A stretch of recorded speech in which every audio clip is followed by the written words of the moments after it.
L'argent. L'argent est le maître du monde. Notre quotidien, nos projets, notre avenir dépendent de l'argent qui circule dans l'économie. Pourtant, rares sont les citoyens, les politiciens, les décideurs sachant vraiment ce qu'est l'argent, d'où vient l'argent, qui fabrique l'argent. Beaucoup croient que l'argent est fabriqué par l'État, qu'ils ont réellement de l'argent sur leur compte, et que les banques prêtent l'argent de leurs déposants quand elles font crédit. Ces trois croyances sont fausses.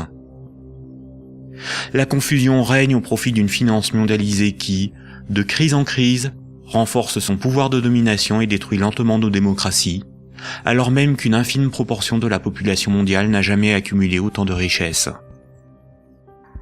En partant de ce que tout le monde connaît, pas à pas, en employant les termes techniques, en illustrant chaque principe par des exemples simples, ce document vous donne les bases indispensables à la compréhension du système bancaire et monétaire, et met en perspective les crises financières et économiques qui ne cessent de s'aggraver depuis 2008. La monnaie est au cœur de nos économies. Elle en est le fluide qui permet les échanges des biens et des services.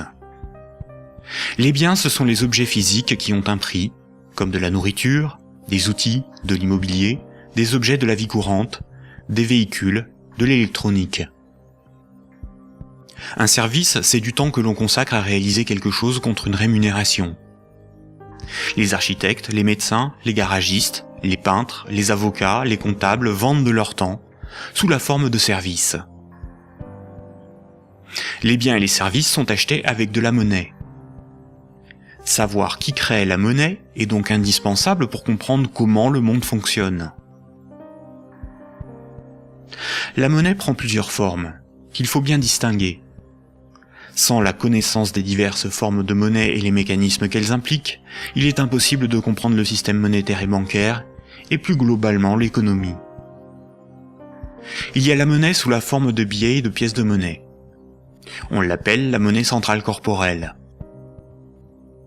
C'est celle que vous pouvez retirer au guichet ou au distributeur automatique de billets de votre banque.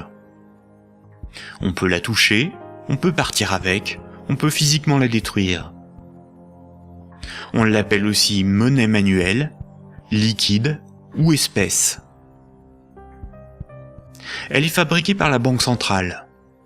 En dehors de la Banque centrale, personne n'a le droit de fabriquer des billets et des pièces de monnaie. La Banque centrale est une institution missionnée par l'État, ou les États d'une zone monétaire, pour fabriquer les billets et les pièces de monnaie. Elle a aussi pour mission de favoriser le bon fonctionnement de l'économie. Son but n'est pas de faire des profits, mais d'appliquer la politique monétaire. En France, comme pour l'ensemble des pays de la zone euro, la Banque centrale est la BCE, ou Banque centrale européenne. La BCE gère une monnaie nommée euro. Et puis il y a un autre type de monnaie, beaucoup moins connu. C'est la monnaie qui est sur votre compte en banque, appelée monnaie scripturale. Cette monnaie n'existe que sous la forme de chiffres dans les systèmes informatiques de comptabilité des banques commerciales privées. On l'appelle aussi monnaie secondaire.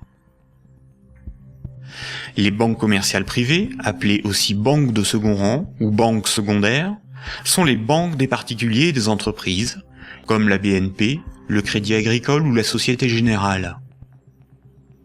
Ce sont des entreprises privées dont le but est le profit. Les banques commerciales privées sont les distributeurs des billets et pièces de monnaie. Ce sont des intermédiaires, des commerçants, qui font le commerce de la monnaie centrale. Elles ont développé un substitut à cette monnaie, qui est la monnaie secondaire ou monnaie scripturale privée. Elles réalisent la gestion des moyens de paiement tels que les chèques, les cartes bancaires, les virements et les prélèvements. Pour comprendre l'origine des différentes formes de monnaie, il faut comprendre pourquoi la monnaie a été créée et parcourir son histoire de l'Antiquité à nos jours.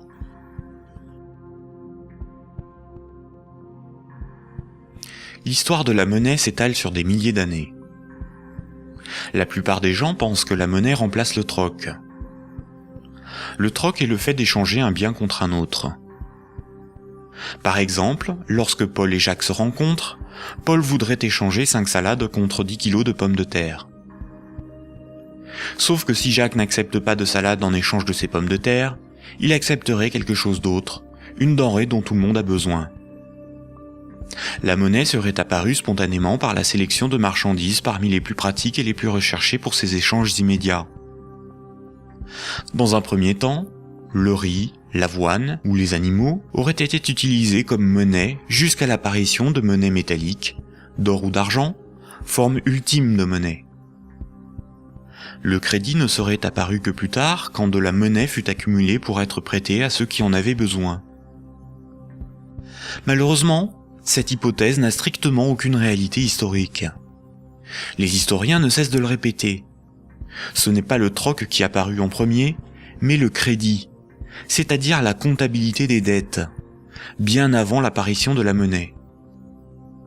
Le troc n'a pour ainsi dire quasiment jamais existé. Imaginons des paysans de l'Antiquité. Paul produit des salades qu'il récolte au printemps, et Jacques produit des pommes de terre qu'il récolte à l'automne. Jacques va emprunter 5 salades à Paul au printemps. Jacques doit l'équivalent de 5 salades à Paul.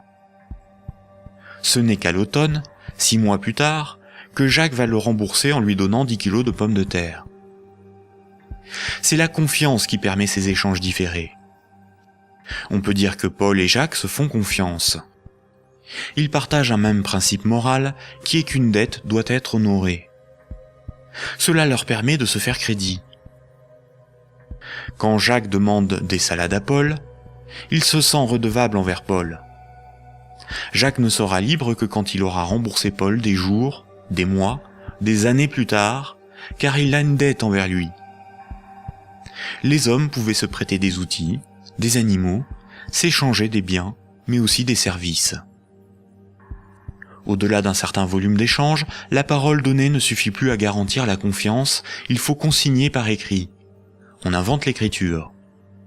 Alors il faut apprendre à lire, écrire et compter. On invente l'école. Il faut aussi avoir confiance dans la quantité, mesurer ce que l'on échange. On invente les étalons et la métrologie. Enfin, il faut aussi avoir un arbitre en cas de litige. On invente les tribunaux. Les communautés prenaient une unité de compte virtuelle, ou un étalon, pour donner un prix aux biens et aux services qu'ils s'échangeaient. Si 5 salades valaient 10 unités de compte, alors quand Paul donnait 5 salades à Jacques, il lui devait 10 unités de compte. On a retrouvé nombre d'objets servant de registre de dette. Des bâtons, des boules d'argile, des papyrus, des bouts de tissu, des figurines. Parmi les plus anciens registres figurent des centaines de milliers de tablettes d'argile de l'époque sumérienne, où étaient tenus des comptes et consignés des dettes. Ces tablettes étaient gérées par des temples proches des marchés. Personne ne pouvait empêcher les hommes de se faire crédit. Les unités de compte nécessaires à donner un prix à ce qui s'échangeait n'étaient qu'indicatives. Il n'est pas nécessaire de se procurer ou d'acheter des centimètres à chaque fois que l'on mesure ce que l'on prête à autrui. Durant plusieurs milliers d'années, il n'y avait pas de monnaie, juste la comptabilité des dettes des uns et des autres, et des communautés entre elles. Ce n'est que beaucoup plus tard, environ 700 ans avant Jésus-Christ, que des souverains ou des castes régnantes ont imposé l'usage de monnaie comme moyen d'échange, sous la forme d'un objet dont ils s'attribuaient l'exclusivité de la production. Ils émettaient la monnaie, généralement des pièces d'or, d'argent ou de cuivre, payaient leurs soldats avec, et menaient des guerres pour conquérir de nouveaux territoires. Pour se procurer nourriture et équipement, les soldats imposaient par la force aux paysans et aux marchands cette monnaie comme paiement. Le pouvoir récupérait ensuite de cette monnaie lors de la perception des impôts. Comme tout le monde devait disposer de monnaie pour payer les impôts, elle devenait rapidement la monnaie officielle. Elle était acceptée comme paiement et elle se diffusait dans la communauté. Le pouvoir pouvait donc acheter nourriture, marchandises et richesses grâce à la monnaie qu'il produisait lui-même. Tant que l'on avait une dette, on n'était pas libre. On risquait de devenir l'esclave de son créancier ou d'être emprisonné si on ne s'acquittait pas de l'impôt. C'est la servitude pour dette. Et c'est pour ça qu'une monnaie employable pour payer une dette ou un impôt a un pouvoir libératoire. La monnaie a donc été créée par des castes régnantes, des souverains, pour extorquer une partie de la production des populations, vivre et s'enrichir sans travailler. C'est par ce principe que des empires se sont bâtis. Historiquement, le troc n'était pratiqué que durant les périodes de chaos et de conflits, lorsque la monnaie venait à manquer. Au Moyen Âge, avec le développement du commerce, les métaux précieux comme l'or ou l'argent étaient devenus une monnaie internationale. Il était risqué de posséder et transporter ces métaux précieux. On risquait de se les faire dérober. À partir du XVIIe siècle, les marchands de Londres et de Stockholm commencèrent à confier la garde de leurs métaux précieux aux orfèvres, les négociants en métaux précieux. En échange, les orfèvres leur donnaient un reçu, un certificat de dépôt nominatif qui permettait à son détenteur de récupérer à tout moment son métal précieux. Lors des retraits, les orfèvres demandaient une petite somme pour le service de stockage rendu. Les boutiques des orfèvres devinrent des coffres fort bien gardés. Puis ces certificats sont devenus non nominatifs. Il était simplement inscrit dessus le poids de métal précieux qu'ils représentaient. Les marchands se mirent à se payer non pas en métal précieux, mais avec ces certificats. La monnaie papier était née. Les orfèvres constataient que les marchands laissaient leurs métaux précieux dans leurs coffres. Ils eurent donc l'idée de prêter ces métaux précieux à d'autres marchands pour développer leur commerce. Mais plutôt que de prêter les métaux précieux entreposés dans leurs coffres, les orfèvres émettaient des certificats papier. Quand les marchands remboursaient leurs dettes, ils rendaient les certificats et versaient un intérêt. Les orfèvres se mirent à imprimer bien plus de certificats que de métaux précieux disponibles dans leurs coffres. Cette pratique leur permit de s'enrichir en multipliant les intérêts perçus. Quand les certificats étaient rendus aux orfèvres, ils étaient détruits. Comme le papier monnaie échangeable contre des métaux précieux était accepté par les marchands comme paiement, les orfèvres pouvaient en imprimer pour leurs propres dépenses et achats.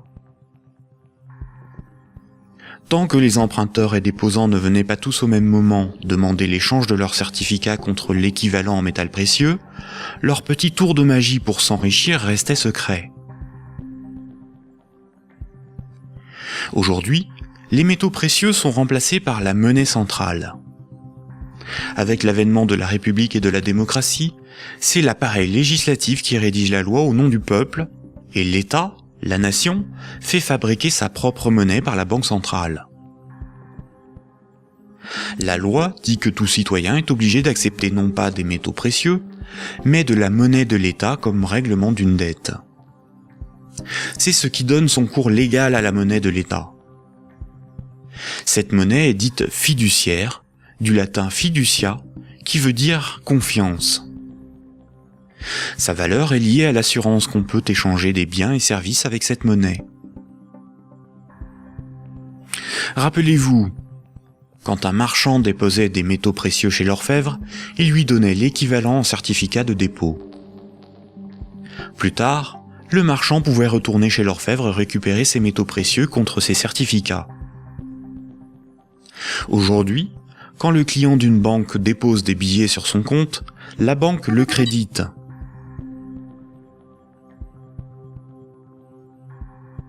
Il lui est possible de les retirer de son compte plus tard.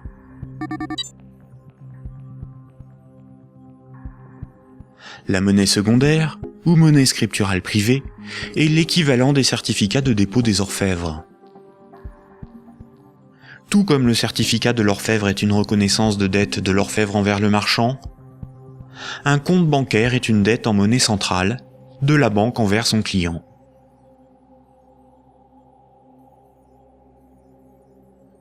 Du temps des orfèvres, quand les marchands se payaient en métaux précieux, c'est comme lorsqu'aujourd'hui, on paie les commerçants avec de la monnaie centrale, des billets de banque.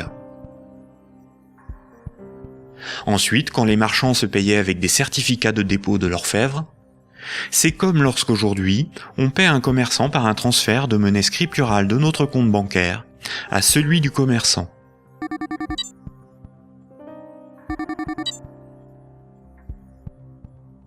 Rappelez-vous aussi que quand l'orfèvre faisait crédit, qu'il prêtait des métaux précieux, il émettait bien plus de certificats de dépôt que de métaux précieux disponibles dans ses coffres. Quand les marchands le remboursaient, il détruisait ces certificats.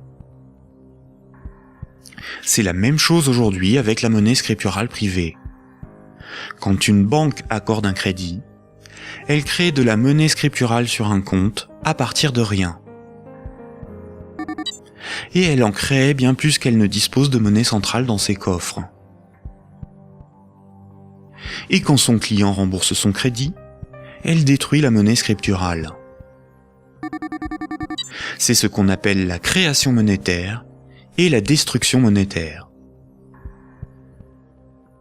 La monnaie scripturale étant acceptée comme paiement, les banques peuvent aussi créer de la monnaie à partir de rien pour couvrir leurs dépenses et leurs achats. Les banques ont la possibilité de se faire crédit à elles-mêmes. On dit que les banques monétisent leurs dépenses. La monnaie centrale donne l'illusion au peuple que c'est l'État qui émet la monnaie, alors qu'en réalité, ce sont les banques commerciales privées qui ont ce privilège. Sans création monétaire par le crédit par les banques commerciales, il n'y aurait quasiment pas de monnaie en circulation. Les banques et les États sont comme les deux faces d'une même pièce. En effet, il faut d'abord que de la monnaie ait été créée par le crédit bancaire pour que l'État puisse en prélever par les impôts et les taxes. Et les banques ont besoin des États pour établir une législation protégeant ce privilège et faire appliquer cette législation par la justice et les forces de l'ordre. Nous allons détailler maintenant ces mécanismes bancaires et leurs nombreuses conséquences. Tout le monde a un compte en banque. C'est plus sûr et c'est plus simple que d'avoir chez soi une caisse remplie de billets de banque. Beaucoup de gens s'imaginent qu'un compte en banque est une boîte dans laquelle sont rangés des billets de banque. En réalité, la banque a une réserve unique de billets de banque et les comptes en banque n'ont aucune réalité physique. Ce sont juste des chiffres dans la comptabilité de la banque commerciale, ce sont des unités de compte. Lorsque vous allez au distributeur de billets, votre banque prend dans son stock de billets le montant que vous voulez retirer sur votre compte et vous les donne. Elle retranche ce montant à votre compte. Ainsi, vous avez le sentiment de prendre des billets sur votre compte en banque, alors qu'en réalité, la banque convertit des chiffres en monnaie centrale corporelle, c'est-à-dire en billets de banque, la monnaie de l'État. À l'inverse, quand vous déposez des billets sur votre compte, la banque les prend et les met dans son stock de billets et augmente le chiffre de votre compte. Votre compte ne représente pas un petit tas de billets de banque, mais seulement un chiffre dans un ordinateur. Vous ne retirez que très rarement l'ensemble de ce qui est sur votre compte. Vous retirez juste ce qu'il vous faut pour faire vos petits achats dans les commerces. Tout le reste, vous le laissez sur votre compte. Et le commerçant qui reçoit vos billets comme paiement les dépose lui aussi sur son compte. De ce fait, tout le monde a plus d'unités de compte sous la forme d'un chiffre dans la comptabilité d'une banque privée que de billets de banque dans ses poches ou chez lui. La somme des unités de compte qui correspond au crédit de votre compte s'appelle un dépôt. Un compte en banque sur lequel il y a 1000 unités de compte, on appelle cela un dépôt de 1000 €. On a l'illusion qu'une banque a toujours dans son stock de billets de banque l'équivalent des dépôts qu'elle gère. En réalité, elle n'en a qu'une petite partie, et ceci lui est permis par le fait que ses clients ne viennent pas tous au même moment retirer en liquide ce qu'ils ont sur leur compte.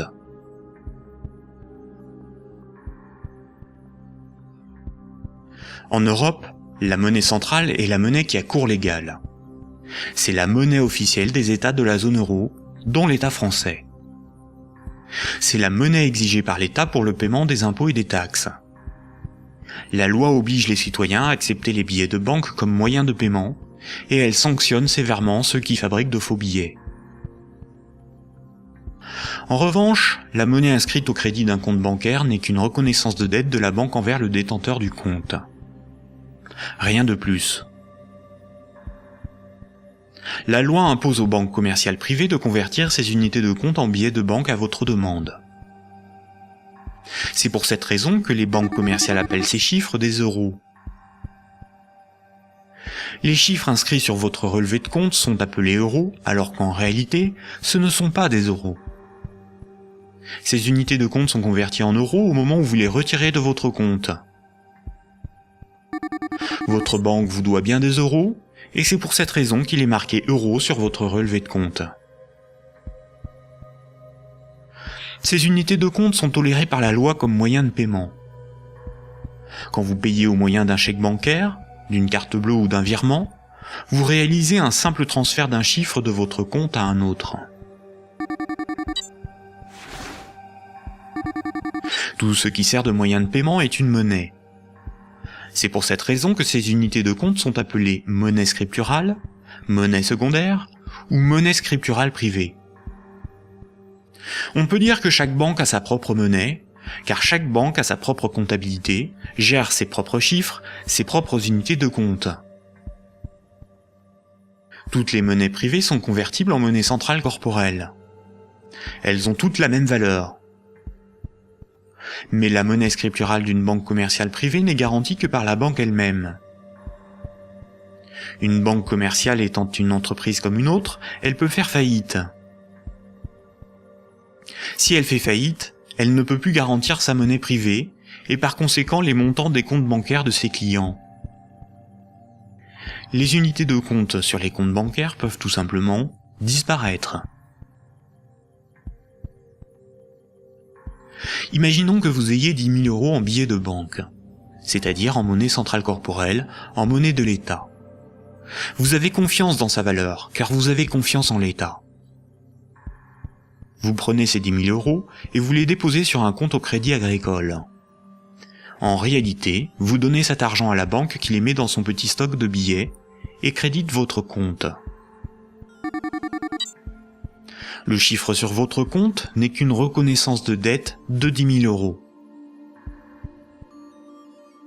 Ce sont des unités de compte privées, car la banque est maintenant propriétaire des 10 000 euros que vous lui avez donnés, et qu'elle va probablement mettre dans un distributeur de billets pour que d'autres clients puissent retirer du liquide. La loi dit simplement qu'à votre demande, à tout moment, la banque est tenue de convertir les 10 000 unités de compte en billets de banque. Et ce que vous ne savez pas, c'est que la banque n'a qu'une petite partie des montants des comptes de ses clients sous la forme de billets de banque. Gardez à l'esprit que moins de 7% de la totalité de la monnaie en circulation est sous la forme de billets et de pièces de monnaie qui ont cours légal. Ce que vous avez sur votre compte, ce n'est qu'une promesse de remboursement en euros, et non de véritables euros.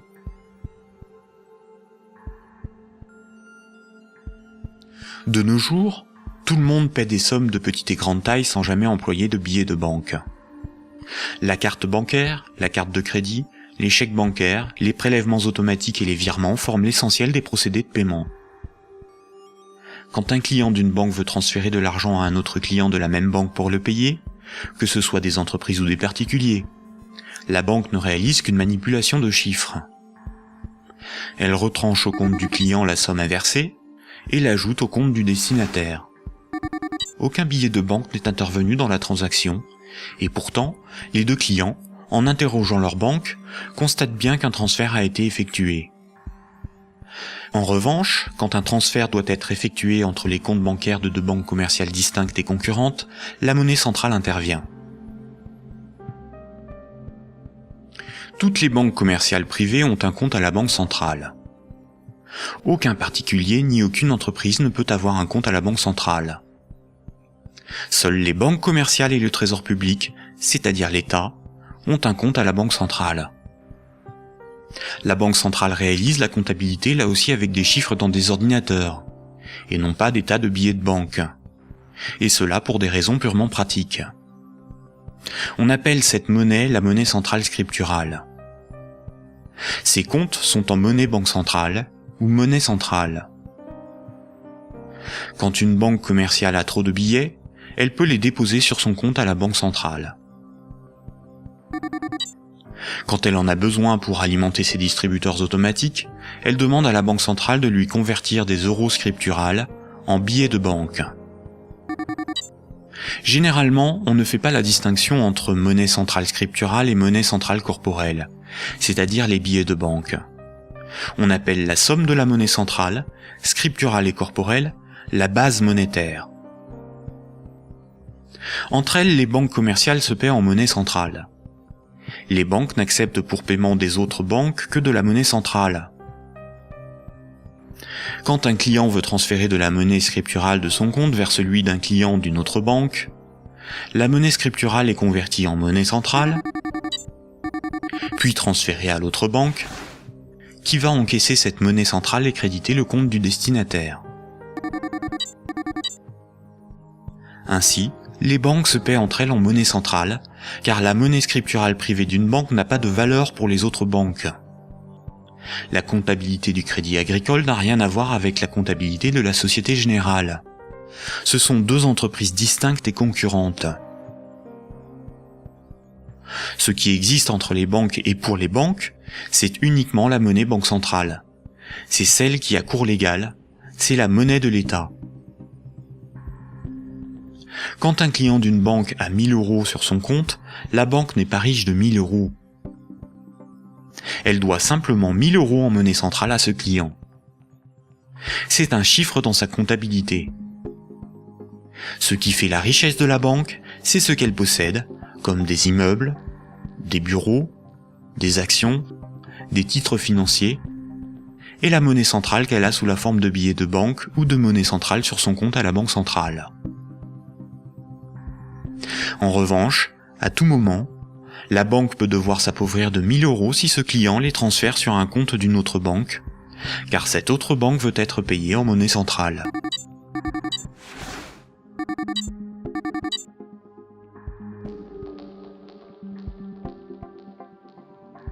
Les banques ne réalisent pas leur paiement en banque centrale à chaque fois qu'un transfert est réalisé. Un bilan des échanges est fait tous les jours. On appelle cela la compensation. Cette compensation est calculée par une chambre de compensation. Une chambre de compensation gère un système informatique enregistrant un très grand nombre de comptes en banque et de transactions, afin de faire le bilan des échanges entre les organismes financiers, dont les banques. La chambre de compensation la plus connue est Clearstream, à cause de l'affaire politico-financière qui porte son nom. Imaginons deux banques. Un client de la première banque paie 10 € à un client de la seconde. Un client de la seconde paie 15 € à un client de la première. À la fin de la journée, la compensation calcule un différentiel de 5 € au profit de la première banque. Le paiement peut se faire directement par virement entre leurs comptes à la banque centrale.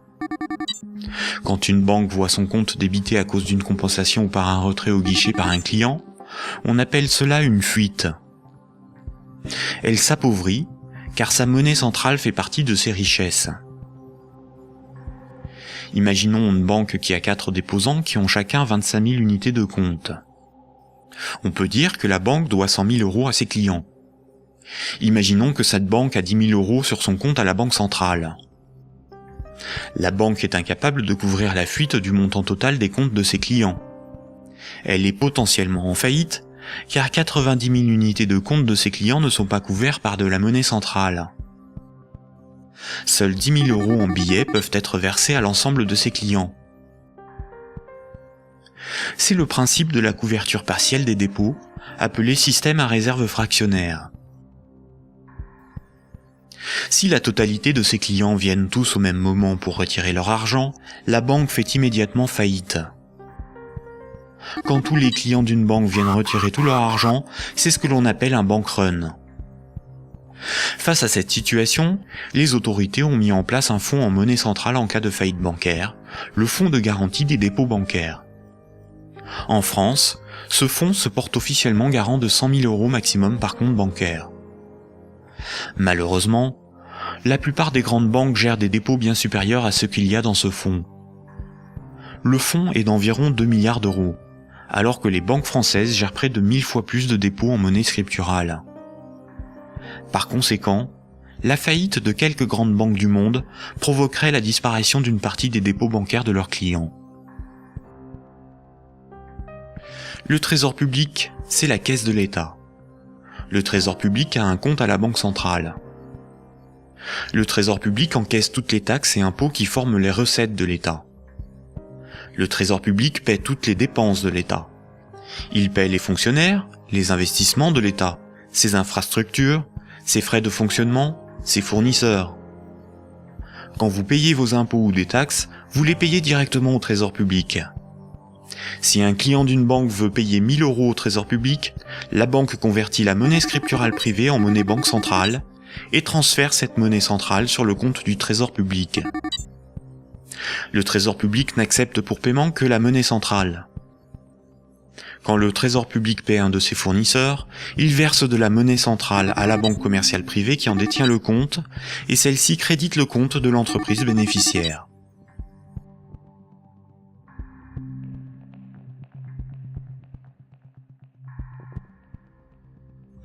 Récapitulons. Le système monétaire est basé sur 2 espaces monétaires distincts et isolés. L'espace de la monnaie centrale et l'espace de la monnaie scripturale privée. La monnaie centrale, c'est la monnaie de l'État. La monnaie centrale sert aux banques et au trésor public pour se payer. La monnaie scripturale privée, ou monnaie secondaire, c'est la monnaie gérée par les banques commerciales privées. Les particuliers et les entreprises utilisent principalement cette monnaie. Quand un citoyen reçoit son salaire, c'est par transfert de monnaie scripturale privée. Sur son relevé de compte, il voit marqué euros, alors que ces euros n'existent pas. Le chiffre au crédit de son compte est une promesse de remboursement en euros. Or, si une banque fait faillite, elle ne peut plus honorer sa promesse vis-à-vis de ses clients. En France, les 2 premières banques gèrent plus de la moitié des dépôts bancaires. Aucun gouvernement ne permettra à une grande banque de faire faillite, car des millions de citoyens et d'entreprises perdraient une partie de leur argent. Ce serait une catastrophe sociale que l'ensemble de la société devrait compenser par l'appauvrissement général de la population. Toute entreprise peut faire faillite si elle est mal gérée, même les plus importantes. Mais cette règle ne s'applique pas aux grandes banques. Les gouvernements les sauvent en taxant l'ensemble des citoyens si nécessaire. Voici ce qu'en pense Frédéric Lordon, économiste, directeur de recherche au CNRS et chercheur au Centre de sociologie européenne. Frédéric Lordon, vous êtes plus radical ? J'en ai peur. C'est-à-dire, il me semble que derrière toutes les argumentations techniques du monde, il y a une question préjudicielle qui est une question de principe. Alors je voudrais repartir des sauvetages de 2008-2009, parce qu'il me semble que celui qui se profile va avoir à peu près les mêmes propriétés. À propos de ces sauvetages bancaires, on peut dire non contradictoirement 2 choses. La première, c'est qu'ils étaient une nécessité impérieuse, et je dirais même vitale. Et la deuxième, c'est que cependant, ils ont été des scandales sans nom. Des scandales sans nom. Alors pourquoi ça a été un scandale? Les gens le savent, alors ils sont un peu plus qu'échauffés, hein, je vous assure. On a sauvé les banques, on a sauvé la finance sans la moindre contrepartie, pas le plus petit commencement de réglementation de l'activité financière ou de transformation des structures bancaires. Donc, si vous me passez l'expression, le corps social en a gros. Mais pour autant, il était une nécessité impérieuse de les sauver, pour une raison extrêmement simple, c'est que il faut que les gens essayent de se figurer l'ampleur des dévastations économiques et sociales qui suivent de la matérialisation d'un risque systémique. C'est dans le cadre de cette hypothèse que je me situe. On pourra peut-être y revenir tout à l'heure. C'est-à-dire l'effondrement total de toutes les banques. Les transactions les plus élémentaires deviennent impossibles. Je veux dire, aller acheter son pain à la boulangerie, ça marche plus. Tout simplement parce que retirer de l'argent au distributeur à billets, ça marche pas. Faire un chèque, ça marche pas. Une carte bleue, ça marche pas. Vous avez les piécettes dans la poche, ça vous mène pas loin. Vous tenez 4-5 jours en forçant plutôt sur les patates. Et après, c'est retour au jardin potager pour ceux qui en ont un, et pour les autres, c'est retour vers l'état de nature économique. Ce que vous décrivez là, ça semble une catastrophe. Oui, c'est la catastrophe ultime si les banques ne sont pas sauvées et qu'elles tombent toutes ensemble. Ça pourrait se produire d'après vous, ça? Alors pour moi, La Grèce, oui. si vous voulez, c'est un événement qui est de l'ordre de l'impensable. C'est-à-dire, c'est un chaos social d'une telle ampleur qu'il me semble inconcevable que les États se désintéressent de la chose. Par conséquent, ils sont forcés de venir au secours de la finance, qu'ils le veuillent ou non. Et c'est exactement là que se noue le drame, si vous voulez. C'est dans cette articulation entre la nécessité impérieuse d'une part et le scandale de l'autre. Le corps social est forcé, par pouvoir public interposé, de venir au secours des banques, car si les banques calanchent, c'est le corps social qui calanche dans la semaine qui suit. Et forcément, les intérêts matériels de la population sont si intimement liés à la structure bancaire qu'il est impossible de la laisser crever. Et vous voyez donc là où est le problème, c'est que de par leur position très particulière dans la structure sociale du capitalisme, les banques sont les dépositaires de fait de deux biens publics vitaux pour une société marchande. Vitaux. Le premier, c'est les encaisses monétaires de la population, les dépôts, les épargnes. Je veux dire, si toutes les banques tombent, ceci s'évapore dans l'instant. Et c'est pas la peine de se gargariser avec le fonds de garantie des dépôts. Hein. Ça va si une banque ou deux tombe. Si la totalité s'écroule, le fonds saute comme un bouchon de champagne. Et le deuxième bien public vital, c'est l'intégrité du système des paiements.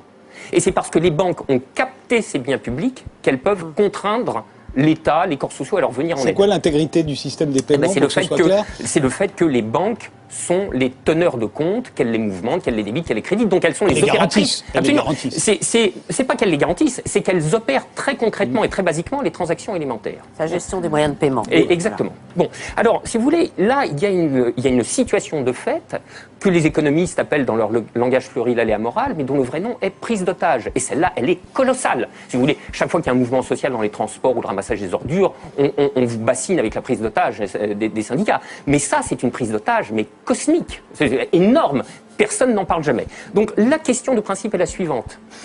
Derrière la question du sauvetage des banques et derrière la question des banques tout court, le corps social doit se poser la question de savoir s'il continue de tolérer que ces biens publics vitaux soient ainsi remis à des intérêts privés, et spécialement à des intérêts privés aussi mal éclairés que ceux de la finance, quand elle est mouillée jusqu'aux sourcils dans les marchés de capitaux. Bon, je trouve que poser la question, c'est y répondre.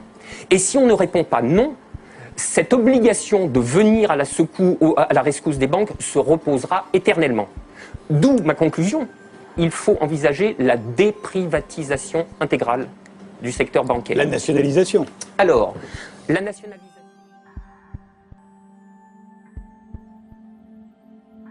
On constate que quand les dirigeants et actionnaires des grandes banques touchent des bénéfices, ceux-ci s'enrichissent. Mais quand les grandes banques sont en difficulté, ce sont les États, c'est-à-dire l'ensemble des citoyens, qui les sauvent.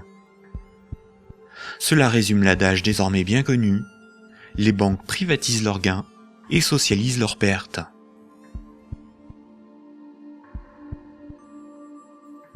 Pour bien comprendre le mécanisme de création monétaire, nous devons savoir ce qu'est un actif. Imaginons que Paul possède une moto, des vêtements, une télévision, un ordinateur et 200 € sur lui en billets de banque. Tout ceci représente ses actifs, car les actifs c'est ce que l'on possède. Les 200 € qu'il a sur lui sont ses actifs financiers. Maintenant, Jacques emprunte à Paul 100 €. En lui empruntant cette somme, Jacques signe une reconnaissance de dette l'engageant à rembourser Paul dans un mois. Les actifs financiers de Paul restent de 200 €, car il possède encore 100 € en billets, ainsi que la reconnaissance de dette de Jacques d'une valeur de 100 €. Cette reconnaissance de dette va à ses actifs, car il s'agit de quelque chose qu'il possède. Paul a ce qu'on appelle une créance sur Jacques. Jacques est débiteur de Paul. En cas de litige, si Jacques ne rembourse pas Paul, la justice pourra intervenir pour forcer Jacques à respecter ce contrat. Elle pourra alors le forcer à vendre un de ses actifs matériels pour rembourser Paul, comme sa télévision s'il en a une.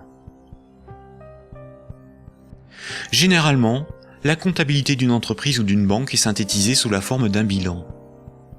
Un bilan comptable est une synthèse permettant de représenter ce que l'entreprise possède, ses actifs, et ce qui lui appartient pas ou ce qu'elle doit, son passif. La différence entre son actif et son passif représente son résultat. On peut aussi l'appliquer à un particulier. Voici à quoi ressemblerait le bilan de Paul.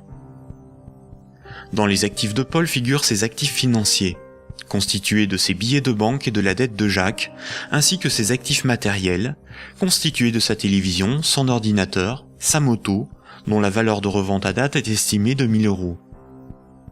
Pour notre démonstration, nous ne garderons que les actifs financiers. Son bilan financier est positif de 200 €. Le bilan de Jacques, qui n'avait aucun actif, est celui-ci. Jacques possède 100 € en billets, mais doit aussi 100 € à Paul. Le passif, c'est ce qu'on doit. Son bilan est donc nul, car son passif annule son actif. Donc un actif est quelque chose qui a une valeur financière que l'on peut inscrire dans un bilan. S'il est à l'actif du bilan, c'est quelque chose que l'on possède. S'il est au passif du bilan, c'est quelque chose qui ne nous appartient pas et que l'on doit à quelqu'un d'autre. Imaginons maintenant que Nicolas, qui a 300 € en billets de banque, propose à Paul de lui racheter sa créance sur Jacques. Il va donc pour cela lui donner 100 € et modifier le bénéficiaire du contrat de sorte que Jacques doive maintenant la somme non plus à Paul, mais à Nicolas. Voici à quoi ressemblerait le bilan de Paul. On constate que Paul a retrouvé ses 200 € en billets de banque. Son bilan financier est positif de 200 €. Le bilan de Jacques, qui n'avait aucun actif, n'a pas changé. Son bilan est toujours nul. Le bilan de Nicolas, qui avait 300 € d'actifs, est maintenant celui-ci. Il reste à Nicolas 200 € en billets de banque et la reconnaissance de dette de Jacques, qui a une valeur, à terme, de 100 €. Le bilan de Nicolas est positif de 300 €. Lorsque Jacques devait 100 € à Paul, Paul prenait le risque que Jacques ne le rembourse pas. Quand Paul a vendu la reconnaissance de dette à Nicolas, c'est Nicolas qui prend le risque de n'être pas remboursé par Jacques. C'est un transfert de risque sur une créance. Si Jacques ne rembourse pas sa dette, le bilan de Nicolas peut perdre jusqu'à 100 €. On dit alors que Jacques fait défaut sur tout ou partie de sa dette. Nicolas perdrait 100 € sur son bilan, correspondant à la créance que Jacques n'a pas honorée. Nous voyons donc qu'une créance peut être un actif et peut être revendue au même titre qu'une moto ou des vêtements. Les actifs matériels ont une valeur estimative. Certains actifs matériels perdent de leur valeur avec le temps. C'est le cas d'un ordinateur ou d'une moto. Ils ne peuvent pas facilement être employés pour régler des dettes. En revanche, les actifs financiers ont une valeur connue. La créance sur Jacques ou les billets de banque ont des valeurs fixes. Le bilan d'une banque se présente comme le bilan de n'importe quelle entreprise. La banque a des actifs qui sont ses richesses, ce qu'elle possède, et un passif qui représente ce qui ne lui appartient pas, ses dettes. Nous avons vu que le crédit d'un compte bancaire d'un client est une dette de la banque envers celui-ci. Les dépôts correspondant au compte bancaire de ses clients sont donc enregistrés au passif de son bilan. Si on lit ce bilan, on comprend que la banque doit au total 600 € à ses clients. Imaginons qu'un de ses clients, Paul, a un dépôt de 100 unités de compte. Voici le bilan de la banque. Elle doit 100 € à Paul, ce qui correspond au dépôt que Paul a réalisé sur son compte. Ce compte en banque est dit à vue, c'est-à-dire que Paul peut tout de suite utiliser ses unités de compte pour un paiement. Paul souhaite emprunter 1 000 € à sa banque. La banque établit le contrat de prêt qu'elle lui fait signer. Ce contrat l'engage à rembourser la banque selon un échéancier précis. Paul devra rembourser les 1 000 € empruntés, appelés capital du crédit, plus 50 € d'intérêt. Pour créditer le compte de Paul, la banque ne prend pas les dépôts d'autres clients pour lui donner. Elle augmente simplement le chiffre inscrit sur son compte bancaire. Elle crée des unités de compte à partir de rien. La banque ne doit plus 100 € à Paul, mais 1 100 €. Le contrat de prêt de Paul apparaît sur son bilan comme quelque chose qu'elle possède. Cette créance sur Paul est à son actif. Les comptes des autres clients n'ont rien à voir avec cette opération. On dit que la banque a monétisé la créance sur Paul. Elle a transformé cette créance en moyen de paiement sous la forme de monnaie scripturale privée ajoutée au compte de Paul. On appelle cette opération d'augmentation des dépôts par simple jeu d'écriture la création monétaire. On parle de création monétaire ex nihilo, ce qui veut dire à partir de rien. Enfin, quand Paul va rembourser le crédit, la banque va annuler des unités de compte chaque mois, selon l'échéancier du crédit, directement sur le compte de Paul. Cette annulation est appelée destruction monétaire. Elle diminue la somme qu'elle lui doit. Simultanément, dans son bilan, la somme restant à rembourser diminue aussi. La banque prend le risque que Paul n'arrive pas à rembourser le crédit, qu'il soit insolvable. C'est le risque de faire crédit ou risque de contrepartie. On pourra qualifier alors la créance de Paul, le contrat de prêt, d'actifs pourris ou d'actifs toxiques. Cette opération de création de moyens de paiement artificiels, tout comme sa destruction progressive lors du remboursement, est difficilement compréhensible pour la plupart des gens, y compris pour ceux qui travaillent dans les banques, même à haut niveau. Il est pourtant évident que quand une banque accorde un prêt, aucun de ses clients ne voit son compte diminuer ne serait-ce que d'1 €. Ce mécanisme est très mal compris et les médias perpétuent, par ignorance, le mensonge selon lequel les banques doivent collecter des dépôts pour pouvoir prêter de l'argent. Pourtant, ce mécanisme est parfaitement décrit dans les manuels d'économie. Vous pouvez par exemple télécharger un petit fascicule intitulé « La monnaie et nous », édité par la Banque de France en 2009, expliquant la création monétaire par les banques commerciales privées.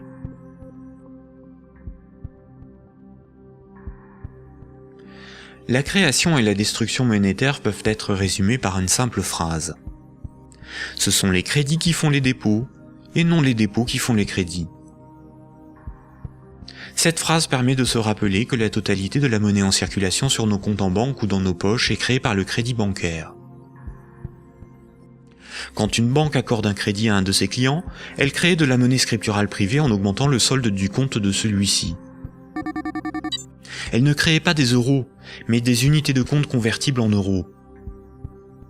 Plus il y a de crédits accordés par les banques, plus il y a de dépôts, de billets et de pièces de monnaie. La totalité de la monnaie en circulation dans l'économie représente ce qu'il reste à rembourser des crédits contractés. Quand Paul achète une automobile à crédit, il paie tout de suite le vendeur avec la monnaie créée. 2 jours plus tard, le vendeur achète une télévision, des livres et un ordinateur. Les vendeurs de la télévision, des livres et de l'ordinateur vont eux aussi réaliser des achats. Paul n'a pas commencé à rembourser son crédit que la monnaie circule déjà dans l'économie. Le nombre de fois dans une année qu'une unité de compte va servir de paiement est appelé vitesse de circulation de la monnaie ou vélocité de la monnaie. 100 unités de compte échangées 10 fois pour des paiements représentent 1 000 € de paiement. L'argent qui circule de compte en compte est donc en réalité une dette qui circule. Les billets et pièces de monnaie en circulation sont une conversion de monnaie scripturale privée créée lors des crédits. Chaque unité de monnaie scripturale sur nos comptes bancaires et chaque billet ou pièce de monnaie dans nos poches a été créé lorsqu'un particulier, une entreprise ou un État a emprunté de l'argent à une banque. Une banque peut aussi créer des unités de compte pour ses propres dépenses. Pour cela, une banque ouvre un compte pour chacun de ses salariés ou fournisseurs. Ensuite, elle crée des unités de compte à partir de rien sur ses comptes. C'est comme cela que les banques assument leurs charges ou réalisent des investissements. On dit que la banque monétise ses frais de fonctionnement ou ses achats. Quand elle paie un employé ou un fournisseur par création monétaire, la banque ne fait rien de plus que de se créer une nouvelle dette envers celui-ci. À l'inverse, quand une banque prélève une somme sur votre compte en banque, elle n'opère aucun transfert. Quand elle prélève des frais bancaires ou simplement les mensualités de remboursement d'un crédit bancaire, elle détruit de la monnaie. Ainsi, votre banque vous doit moins d'argent. Comme nous l'avons vu, historiquement, la monnaie remplaçant le troc est un mythe qui vous laisse penser que la monnaie est un élément physique permanent, et donc il y a quelque chose sur votre compte. Ceci vous semble d'autant plus vrai que vous pouvez retirer des billets de banque de votre compte. Les médias vous font croire qu'une banque doit amasser de la monnaie avant de pouvoir en prêter. Mais en réalité, les banques ne prêtent pas l'argent des autres clients, puisque ce sont elles qui le fabriquent lors des crédits et qui le détruisent lors du remboursement des crédits. Un crédit n'est en rien un prêt ou un emprunt. Il s'agit en réalité d'une création monétaire temporaire ou d'une location de moyens de paiement. Récapitulons. La monnaie scripturale privée est créée par les crédits, à partir de rien. Cette monnaie est détruite lors du remboursement des crédits. Ceci sous-entend une création-destruction simultanée et concurrente qui détermine une masse de monnaie scripturale privée en circulation, que l'on appelle masse monétaire. C'est similaire à la population d'un pays qui varie en fonction des décès et des naissances.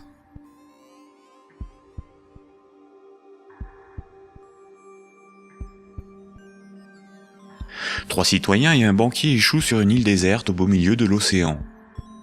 Ils s'organisent et décident de créer leur propre monnaie, qu'ils appellent euro. Le banquier fonde l'unique banque commerciale privée de l'île. Comme cette banque est nouvelle, les trois citoyens n'ont rien sur leur compte. Ils ne peuvent pas s'échanger et se vendre ce qu'ils produisent. Ils ont bien des marchandises à se vendre, mais aucune monnaie pour les payer. Pour disposer de moyens de paiement, chaque citoyen va faire un crédit de 10 €, remboursable en 11 mois. Chaque citoyen devra rembourser 10 € de capital, plus 1 € d'intérêt. Lorsque le banquier leur accorde le crédit, il crée 10 € à partir de rien sur chaque compte. Le premier mois, la masse monétaire est de 30 €. Les citoyens disposent de monnaie pour s'échanger ce qu'ils produisent. À la fin du premier mois, les citoyens commencent à rembourser leur crédit. Le banquier prélève 1 € d'intérêt, qu'il utilise pour acheter des marchandises aux citoyens. La masse monétaire reste de 30 €. À l'issue du deuxième mois, le banquier efface 1 € du compte de chaque citoyen. Il reste 27 € en circulation. À l'issue du troisième mois, le banquier efface à nouveau 1 € du compte de chaque citoyen. Il reste 24 € en circulation. De mois en mois, la situation devient un peu plus compliquée, car la masse monétaire ne cesse de baisser. Les citoyens se retrouvent en concurrence pour capter l'argent. À l'issue du 11e mois, après une farouche concurrence entre les trois citoyens pour capter la monnaie restante, leurs comptes sont vides, car tout le monde a remboursé exactement ce qu'il avait emprunté à la banque. Plus rien ne peut être ni acheté ni vendu. C'est la crise économique. Le banquier réunit les citoyens et leur dit : « Pour résoudre cette situation, c'est très simple. Vous n'avez qu'à m'emprunter à nouveau de l'argent. » Les citoyens acceptent. Ils font tous à nouveau un crédit de 10 €. À la fin du premier mois, le banquier prélève 1 € d'intérêt, qu'il garde pour lui car il a tout ce qu'il lui faut. Au fil des mois, le banquier supprime les euros correspondant au remboursement des crédits. Comme les intérêts n'ont pas été dépensés par le banquier, c'est au bout du 10e mois seulement que les comptes des trois citoyens sont vides. Il n'y a plus de monnaie en circulation, et pourtant il manque 3 € pour rembourser la totalité de leur crédit. Le banquier réunit les citoyens et leur dit : « Il y a une manière très simple de repousser le moment où vous serez à zéro sur vos comptes. Vous n'avez qu'à m'emprunter régulièrement de l'argent, bien avant que la masse monétaire ne baisse trop et que l'économie ne s'arrête. Et pour compenser les intérêts que je ne dépense pas, il vous suffit de m'emprunter à chaque fois quelques euros de plus. » Les citoyens acceptent. Désormais, ils sont en permanence endettés, sinon la monnaie disparaît et l'économie s'arrête. Ils appellent cela la croissance. Mais comme ils sont endettés, ils se mettent à produire toujours plus pour rembourser le banquier, bien au-delà de leurs besoins réels. Ils ne produisent pas pour avoir de quoi se vêtir, se nourrir ou se loger. Ils produisent pour avoir l'argent nécessaire pour rembourser leur crédit. L'argent est devenu le moteur de leur vie, et non ce dont ils ont besoin pour vivre. Ce système permet au banquier de ne rien produire. Il passe son temps à gérer ses comptes, à créer de la monnaie puis à la détruire. Avec la monnaie qu'il fabrique, il achète ce dont il a besoin aux citoyens. Rapidement, les ressources naturelles de l'île viennent à manquer. Il n'y a plus de bois, plus de gibier, plus d'eau, plus de terre pour produire toujours plus. La croissance a épuisé les ressources naturelles et détruit l'environnement. Cette petite histoire met en valeur de réalités tout à fait surprenantes. D'une part, les sommes dues aux banques sont globalement supérieures aux sommes disponibles pour les rembourser. D'autre part, si tout le monde remboursait ses dettes, il n'y aurait quasiment plus de monnaie en circulation dans le monde. Tous les comptes seraient vides, tous les billets et pièces de monnaie disparaîtraient. Le système monétaire fonctionne comme un système pyramidal. Pour payer les crédits en cours de remboursement, il faut que de nouveaux crédits soient accordés. Sinon, la monnaie se raréfie et certains emprunteurs sont dans l'incapacité de rembourser leurs crédits.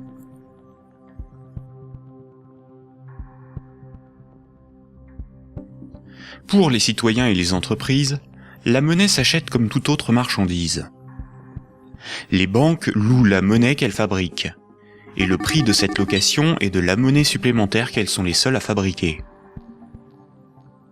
Observons l'évolution de la masse monétaire dans la zone euro. Ce qui apparaît tout de suite, c'est son évolution exponentielle. La masse monétaire est composée de ce qu'on appelle des agrégats monétaires, nommés M1, M2 et M3. En orange, c'est la monnaie circulante. C'est la monnaie qui est sur les comptes à vue, utilisée pour des paiements, ainsi que la monnaie sous la forme de billets et de pièces de monnaie. Les comptes à vue servent à l'économie réelle. C'est là que sont versés les salaires, réalisés les paiements avec les cartes bancaires, les chèques, les virements, pour les échanges de biens et de services. C'est la monnaie qui sert l'économie réelle. En vert, ce sont les dépôts dits à terme, ou comptes à terme. Ce sont des comptes d'épargne rémunérés, des comptes à préavis, des livrets comme le livret A, certains placements financiers, où une partie de la monnaie scripturale est bloquée par les particuliers pour un certain temps. C'est de l'argent qui fait un peu d'argent. En violet, ce sont les placements à long terme, plutôt destinés aux entreprises. Les comptes à terme et les placements bloquent la monnaie. Cette monnaie n'est plus disponible pour réaliser des paiements, elle ne sert plus l'économie réelle. La masse de la monnaie qui circule, en orange, diminue quand les crédits sont remboursés par destruction monétaire. Elle diminue aussi quand de la monnaie est épargnée et passe d'un compte à vue à un compte à terme rémunéré, ou qu'elle est bloquée dans des placements à long terme. Par ailleurs, les banques ou des organismes spécialisés comme Sofinco ou Cetelem proposent de prêter de la monnaie scripturale privée existante contre intérêt. Ce sont de véritables prêts de dépôt bancaire, sans création monétaire. Ils représentent environ 40% des prêts de monnaie. L'industrie financière permet ainsi à de riches épargnants de ne plus travailler du tout. Ces épargnants peuvent ponctionner sur la masse monétaire circulante de la monnaie que les moins riches et les entreprises produisent par le crédit. Leur capital augmente progressivement en capturant de la monnaie créée par le crédit. La baisse de la masse monétaire circulante oblige les particuliers et les entreprises à emprunter perpétuellement pour la compenser. Quand un client d'une banque obtient un crédit, la nouvelle monnaie se retrouve sur un compte à vue. Elle est dépensée pour des achats et va voyager de compte en compte au fil des paiements, jusqu'au moment où elle servira au remboursement d'un crédit et sera détruite. Si la destruction monétaire est plus importante que la création monétaire, il s'ensuit une contraction de la masse monétaire. L'économie est en danger. La consommation baisse, cela provoque des faillites, certains doivent vendre de leurs richesses pour se procurer de l'argent, et il devient plus difficile de rembourser les crédits. Et si les emprunteurs n'arrivent plus à rembourser leurs crédits, ce sont les banques qui se retrouvent en difficulté. Les économistes et les politiciens sont condamnés à appeler de leur vœu la relance de la consommation pour assurer une demande de crédit perpétuelle. Car sans crédit, la monnaie disparaît. Rappelez-vous, tous les jours, la compensation calcule ce que les banques commerciales privées se doivent. Les banques règlent leurs dettes en monnaie centrale. Quand une banque se procure de la monnaie centrale, on appelle cela le refinancement. Elles ont plusieurs possibilités. Elles peuvent demander à la banque centrale un crédit en monnaie centrale. Pour cela, elles déposent des titres financiers en garantie, par exemple des obligations d'État, et la banque centrale crédite leurs comptes. C'est à ce moment-là que la monnaie centrale est créée. Le taux d'intérêt qu'applique la banque centrale lors de ces crédits est appelé taux directeur. Cette monnaie centrale peut être convertie en billets de banque. Mais la plupart du temps, les banques commerciales privées se prêtent entre elles de la monnaie centrale ou se font crédit. Elles peuvent pour cela se faire confiance ou se donner là aussi des titres financiers comme garantie. C'est ce qu'on appelle le marché interbancaire. Comme toutes les banques se font crédit, se prêtent de la monnaie centrale ou des titres financiers, cela fait qu'elles sont toutes liées les unes aux autres. Si une grande banque fait faillite et qu'elle ne rembourse pas ce qu'elle avait emprunté aux autres banques, ce sont toutes les autres banques qui font faillite par effet domino. En 2008, les dérives du système financier ont provoqué une crise de liquidité dans le système bancaire. La crise de liquidité fait que les banques n'arrivent plus à régler leurs dettes, à se procurer de la monnaie centrale ou à se faire crédit.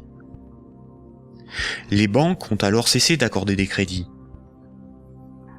L'évolution normale de la masse monétaire aurait dû être celle-ci. Malheureusement, la crise bancaire a stoppé la progression de la masse monétaire et s'est transformée en crise économique. Les États ont dû sauver les banques de la faillite. Mais le véritable coût de la crise financière est l'explosion de la dette des États pour éviter une aggravation de la crise, des milliers de faillites d'entreprises, des millions de nouveaux chômeurs.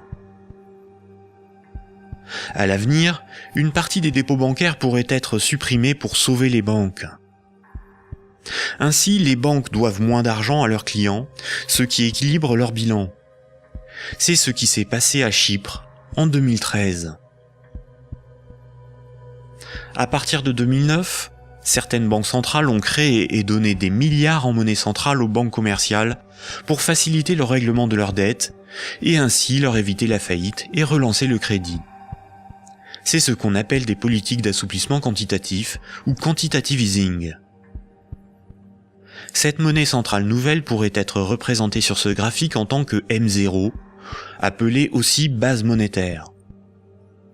Plutôt que d'accorder des crédits aux entreprises et aux particuliers avec une rentabilité incertaine, les banques commerciales privées ont utilisé cette monnaie centrale pour spéculer et acheter de la dette souveraine. Ainsi, d'une manière totalement artificielle, les bourses n'ont cessé de monter, la finance de s'enrichir et les États de s'endetter. Puisque pour rembourser les crédits passés, il faut que de nouveaux crédits soient accordés, on comprend mieux pourquoi les politiques d'austérité et de désendettement sont un suicide économique. Le crédit permet aux particuliers et aux entreprises d'acquérir des biens réels et à l'économie de se développer. La masse monétaire augmente. Une politique d'austérité provoque une contraction de la masse monétaire, condamnant à la faillite certains emprunteurs, qu'ils soient des particuliers, des entreprises ou des États. Les banques de ces emprunteurs peuvent saisir leurs maisons, leurs machines, leurs stocks. Les États doivent privatiser les services publics pour rembourser les marchés financiers. La baisse de la masse monétaire provoque la rareté de la monnaie, et cette rareté provoque in fine des transferts de richesses réelles des débiteurs vers la minorité des créanciers, notamment les banques. C'est similaire au processus organisé par l'Occident vis-à-vis des pays en voie de développement. On endette ces pays pour qu'ils nous achètent des infrastructures, des machines, des moyens de production, via des prêts du FMI et de la Banque mondiale. Incapables de rembourser les crédits, leur faillite permet de saisir les ressources naturelles ou même ceux qu'ils ont achetés grâce à ces crédits. Le PIB d'un pays, c'est approximativement la somme des revenus dans ce pays en une année. Dans la zone euro, la dette des États représente 90% du PIB. Et les dettes du secteur privé représentent 160% du PIB. En d'autres termes, pour rembourser toutes les dettes, il nous faudrait travailler 2 ans et demi en donnant tous nos revenus aux banques et aux marchés financiers. Or, si on remboursait toutes nos dettes, il n'y aurait plus de monnaie en circulation. Ce système pyramidal de dette n'est viable que dans un équilibre précaire, car la capacité des emprunteurs à rembourser leurs crédits dépend de la capacité d'autres emprunteurs à contracter de nouveaux crédits.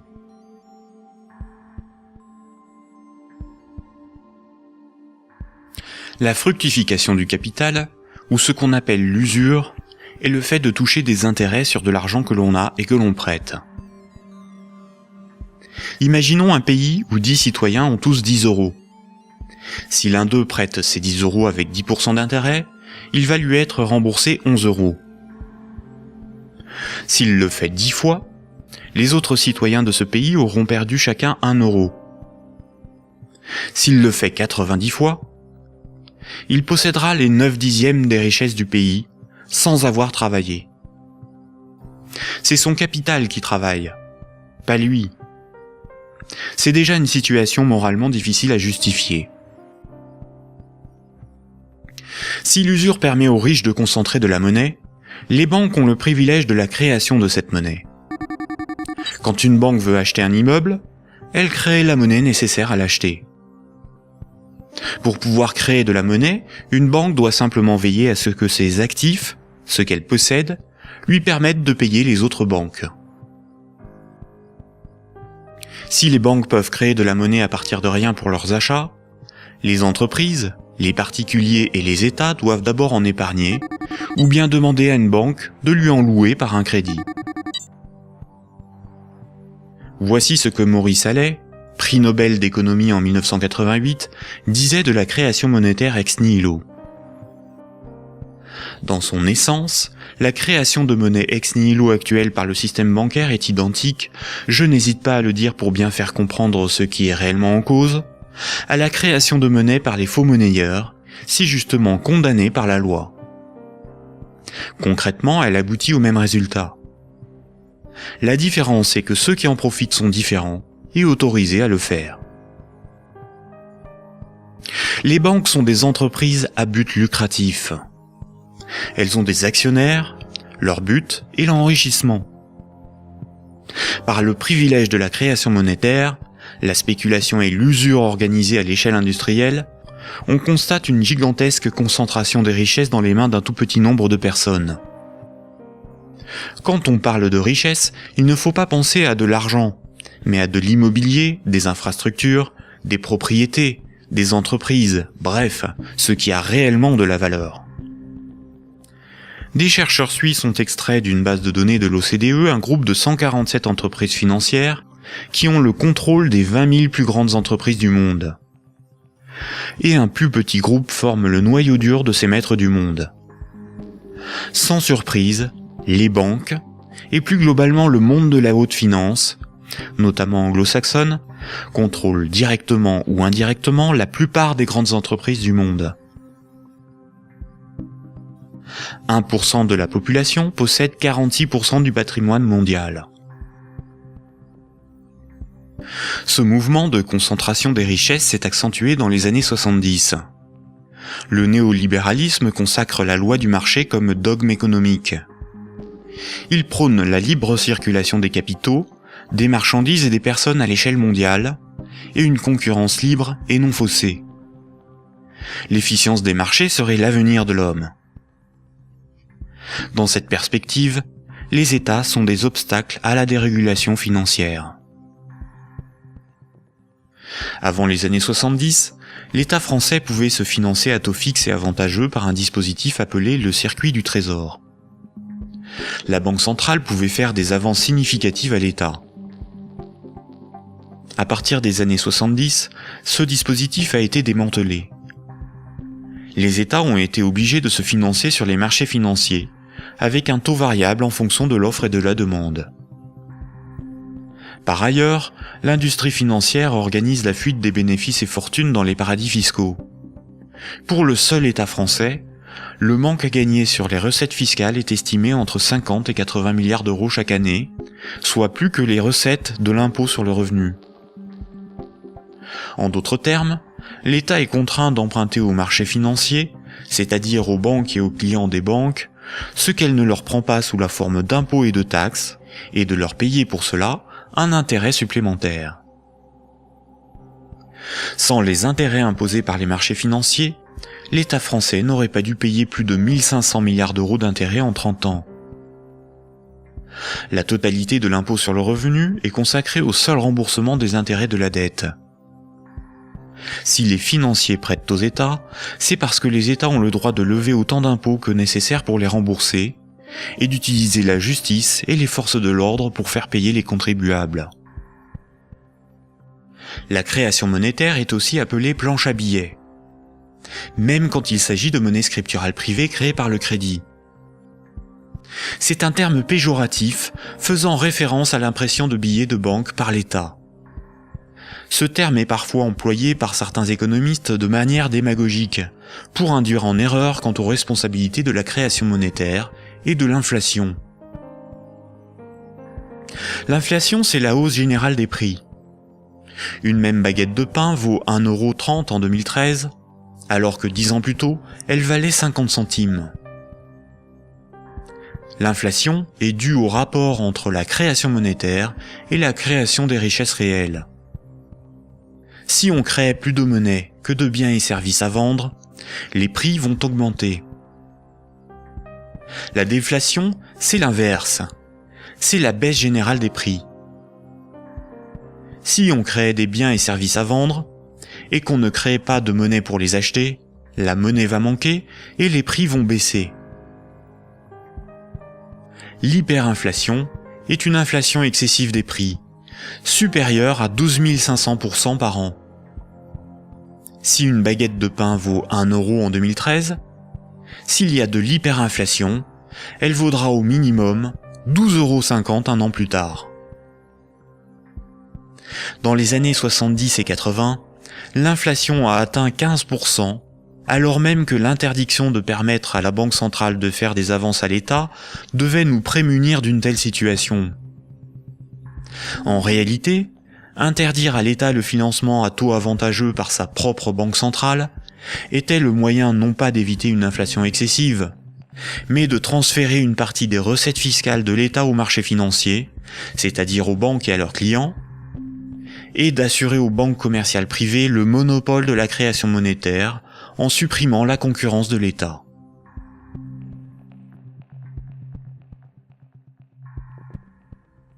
Voici ce qu'on pouvait lire en 1924, avant la Grande Dépression de 1929, dans le magazine de l'Association des banquiers des États-Unis.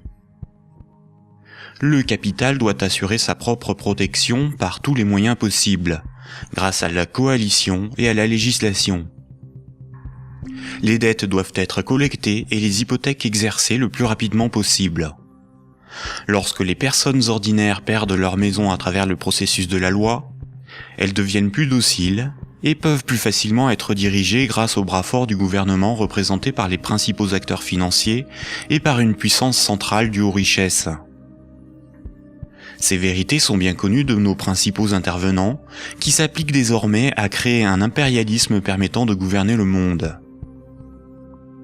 En divisant les votants grâce au système de partis politiques, nous les manipulons afin qu'ils dépensent toute leur énergie pour des problèmes n'ayant aucune importance. C'est donc grâce à une action discrète que nous garantirons la pérennité de ce que nous avons si bien planifié et accompli.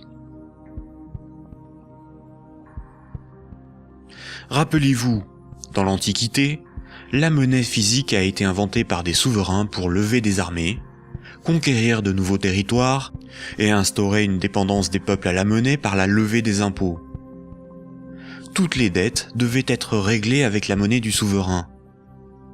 Cela lui permettait d'acheter les richesses aux populations avec la monnaie qu'il fabriquait lui-même. Une seule et même organisation gérait la fabrication de la monnaie, les armées, la législation, la justice et les forces de l'ordre. Aujourd'hui encore, la monnaie reste un instrument de domination et un élément clé de la géopolitique. Le siècle dernier a été celui du dollar américain. Le dollar américain est de loin la monnaie la plus répandue sur Terre. Le budget militaire américain est égal aux dépenses militaires de tous les autres pays réunis. Tous les ans, ce budget est voté par le Congrès et généreusement financé par la Banque fédérale américaine. Fondée en 1913, la Banque fédérale américaine est une banque privée et non une institution publique. La force militaire permet aux États-Unis d'assurer le statut de monnaie de réserve mondiale au dollar américain et de l'imposer dans le commerce international. Avant les attentats du 11 septembre 2001, les pays clés indépendants du système monétaire anglo-saxon étaient l'Afghanistan, l'Irak, le Soudan, la Libye, la Syrie, Cuba, la Corée du Nord, la Somalie et l'Iran. Les États-Unis et leurs alliés ont attaqué l'Afghanistan, l'Irak et la Libye. En Libye, une banque centrale opérationnelle a été créée par les soi-disant rebelles avant même que la guerre ne soit finie. Le colonel Kadhafi, Saddam Hussein et Kennedy ont en commun d'avoir défié la domination du dollar américain du cartel de banques privées qui dirige la Banque fédérale américaine. Aujourd'hui, les banques centrales sont indépendantes de tout pouvoir politique et sont coordonnées à l'échelle mondiale par la Banque des banques centrales, la BRI, Banque des règlements internationaux, située à Bâle en Suisse. Ce n'est pas une institution publique, elle n'a aucun mandat, ses membres ne sont pas élus, et pourtant c'est probablement le cœur du futur gouvernement mondial. L'application de la loi par les tribunaux, les forces de l'ordre, l'armée, sont comme des services assurés par les États à la corporation bancaire, qui contrôle aussi les plus grandes entreprises du monde. La propagande et la guerre permettent d'étendre la zone d'influence des monnaies, et donc le pouvoir de ceux qui en contrôlent la production. Sans la création monétaire par les banques commerciales privées, l'économie ne pourrait pas se développer, et le financement des États par les impôts et les taxes ne serait pas possible. Par cette dépendance, les intérêts de la corporation bancaire sont aussi ceux de la classe politique. Mayer Amschel Rothschild, célèbre banquier du XVIIe siècle, considéré comme le père de la finance internationale, a triomphalement déclaré ceci. « Donnez-moi le droit d'émettre et de contrôler l'argent d'une nation, et alors, peu m'importe qui fait ses lois. » Est-ce vraiment le peuple qui a le pouvoir ? Démocratie veut dire le pouvoir au peuple. En grec, démos c'est le peuple et kratos c'est le pouvoir. Dans un état de droit, celui qui établit les lois a le pouvoir. En démocratie, c'est le peuple qui écrit et vote les lois. Une aristocratie, c'est le pouvoir au meilleur. En grec, aristos, c'est le meilleur, et kratos, c'est le pouvoir. En aristocratie, ce sont les meilleurs qui ont le pouvoir et établissent les lois. Une oligarchie, c'est le pouvoir à un petit nombre. Oligos, c'est un petit nombre. En oligarchie, c'est un petit nombre qui a le pouvoir. En France, nous sommes sous un régime dénommé gouvernement représentatif.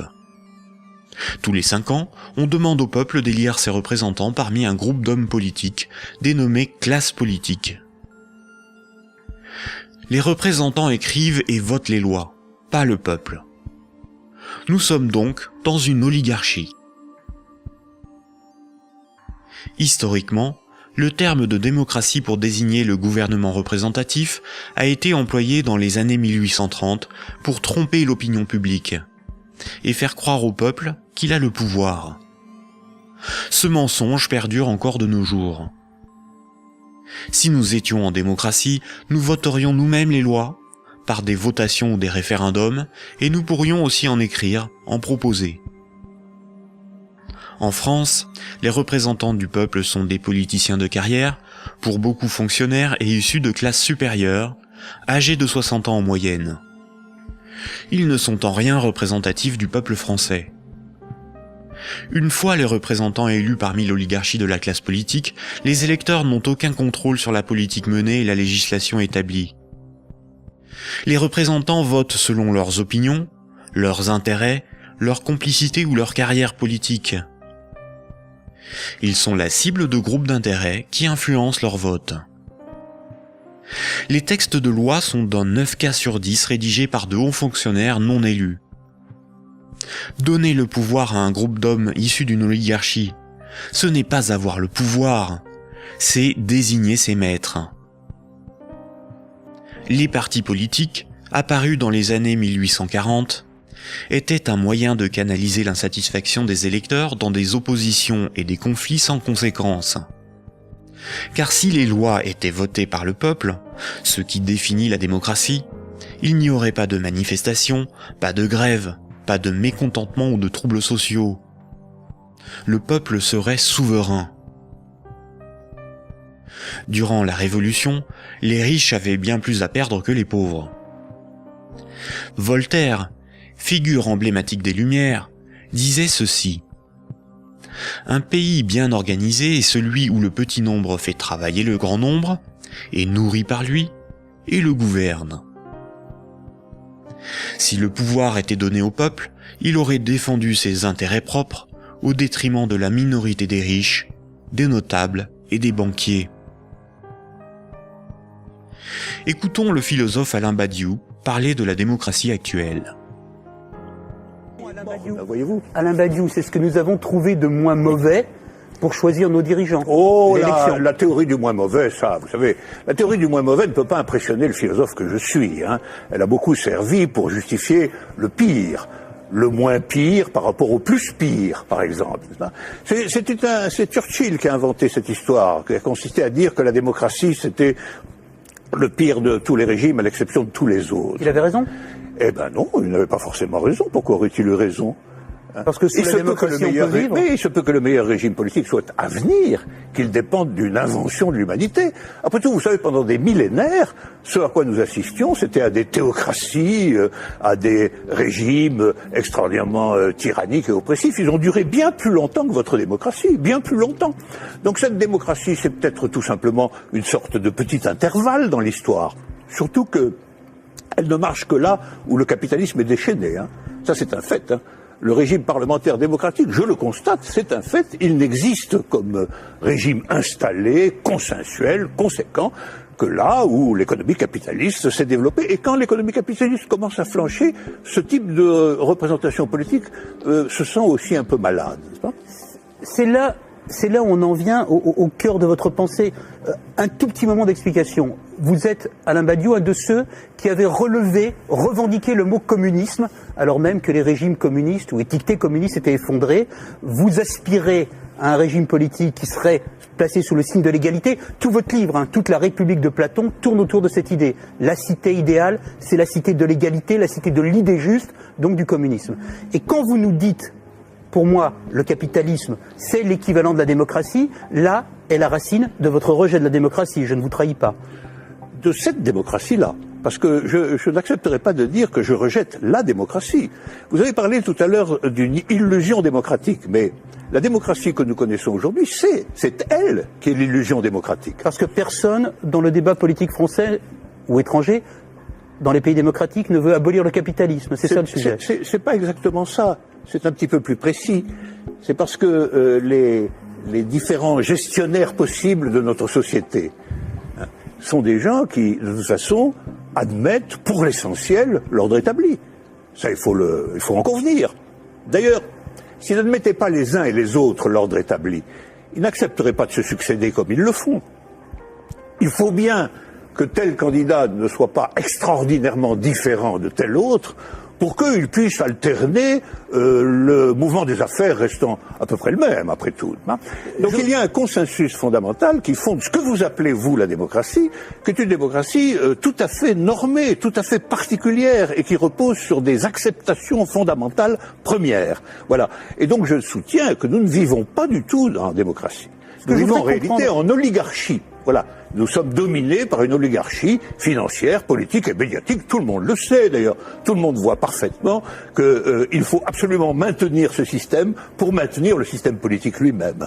Qui gouverne dans la cité juste, dans la cité idéale? Eh bien, qui gouverne normalement dans la cité juste, dans la cité idéale, c'est précisément tout le monde. C'est la démocratie véritable. C'est-à-dire qu'il n'y a pas d'État séparé de l'ensemble des gens. Voilà. C'est ça la cité idéale. La cité idéale, c'est la grande idée communiste de Marx lui-même, qui est un peu oubliée, mais que je voudrais rappeler. C'est le dépérissement de l'État. C'est l'idée que l'existence d'une machine d'État oppressive, séparée, qui doit être perpétuellement validée par des élections, etc., c'est une affaire vieillie, c'est une affaire qu'il faut dépasser absolument, au nom de ce que Marx lui-même appelait un régime d'association. La capacité, pour tout le monde, de s'occuper de ses propres affaires. Ce qui est intéressant, et c'est là où, quand vous parliez de l'idée de Marx et de l'idée de l'association, vous êtes un fervent admirateur de ce qu'on a appelé les révolutions arabes, fervent admirateur également de ce qu'on a appelé le mouvement des indignés. Et ce qui est très intéressant, c'est que votre critique sur les révolutions arabes commence au moment où elle se transforme en processus démocratique électoral avec des élections. Oh ben c'est pas ma critique à moi, c'est d'abord la critique de tous ceux qui ont participé au mouvement dans les pays arabes. Ils ont été légèrement surpris et déconcertés par le résultat des élections. Mais le principe même des élections... Comme moi je l'ai été en mai 68. Eux aussi ils disent élections piège à con maintenant, maintenant qu'ils ont les partis islamistes dits modérés sur le dos. C'est comme si, après une révolution, une tempête révolutionnaire démocratique extraordinaire, on vous présentait un massif parti démocrate chrétien comme le vainqueur des élections. Ben vous seriez un peu étonné tout de même, C'est bien la preuve qu'il y a deux sens du mot démocratie qui ne sont pas du tout homogènes. Sauf que la revendication, Alain Badiou, la revendication du peuple contre les dictateurs, c'était de pouvoir voter. Bon, la revendication du peuple contre les dictateurs, c'était que les dictateurs s'en aillent. Mais ça, c'était leur revendication unanime. Sur la question du vote, il y a eu d'innombrables débats. Comment, quand, dans quelles conditions? Ces débats ont souvent été tranchés par des autorités extérieures au mouvement populaire lui-même. En Égypte, par exemple, ils ont été largement tranchés par l'armée. Autant dire par ce qui restait du régime d'avant. Parce que la révolution a été volée par l'armée. Mais les Tunisiens, par exemple... Le gouvernement représentatif, en ne donnant aucun pouvoir aux pauvres, aux ouvriers et aux paysans, garantit la protection des intérêts des plus puissants et des plus riches. Aujourd'hui encore, le citoyen n'est qu'un électeur, un emprunteur et un consommateur. Il est informé par des médias inféodés aux grands groupes financiers et industriels dont ils sont pour la plupart la propriété. Le vote des lois par les citoyens, le référendum d'initiative populaire, ou la mise en place d'un parlement tiré au sort dans la population comme le sont les jurys populaires, qui sont des évolutions démocratiques élémentaires, sont systématiquement dénigrés dans les médias. L'Union européenne est une organisation soutenue à l'origine par les élites américaines pour éviter l'apparition d'une puissance concurrente en Europe de l'Ouest. Elle est néolibérale et structurellement antidémocratique. Si les peuples européens écrivaient et votaient eux-mêmes les lois de l'Union, Bruxelles ne serait pas la seconde place de lobbying après Washington. L'Union européenne est le royaume de Goldman Sachs et de la haute finance, dont les hommes se retrouvent à la tête de nombreuses institutions et même de certains États. Et nombreuses sont les carrières politiques se prolongeant dans le privé, au service des lobbies ou dans les grandes entreprises. Ce que nous appelons des euros, ce qui est sur notre compte en banque, ce ne sont pas des euros, mais une dette en euros. Ce que nous appelons crédit, prêt ou emprunt, ce n'est qu'une création de monnaie temporaire. Ce que nous appelons démocratie n'est pas une démocratie, mais une oligarchie. Ce que nous appelons un citoyen n'est rien d'autre qu'un électeur. Ces manipulations du langage empêchent les intellectuels, les politiciens, les journalistes et les électeurs de penser le monde. Elles dissimulent avec habileté le pouvoir sans égal des corporations, de la finance et du secteur bancaire.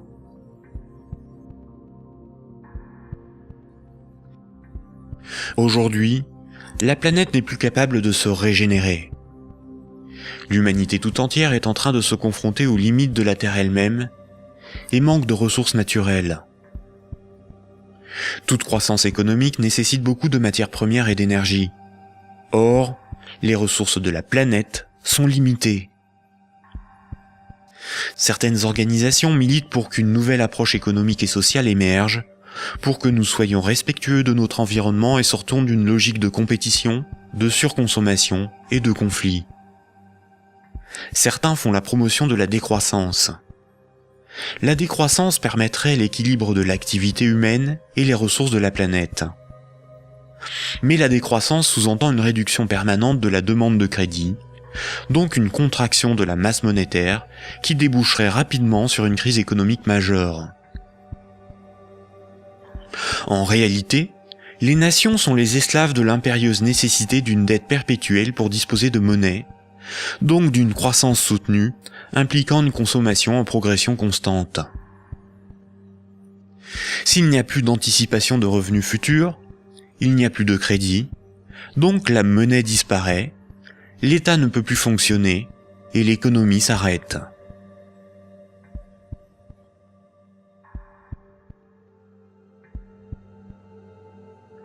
La monnaie en circulation est créée par les banques contre intérêt lorsqu'elles accordent des crédits et détruite lors du remboursement des crédits. Ce cycle monétaire garantit aux banques une rente perpétuelle. Les créanciers sont les banques et le secteur financier, et les débiteurs sont le reste du monde. Notre système économique n'est en rien libéral, puisque nous sommes dépendants des banques pour réaliser le moindre échange économique. Nous ne sommes pas libres de ne pas être endettés. La rareté de la monnaie organise la concurrence entre les individus, entre les entreprises, entre les nations.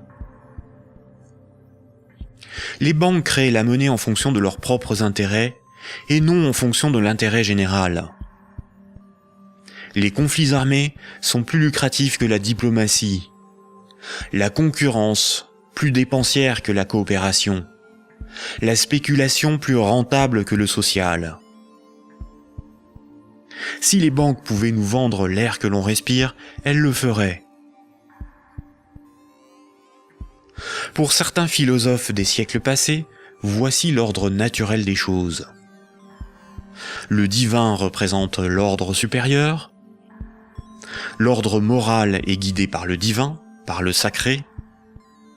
L'ordre politique est guidé, lui, par la morale.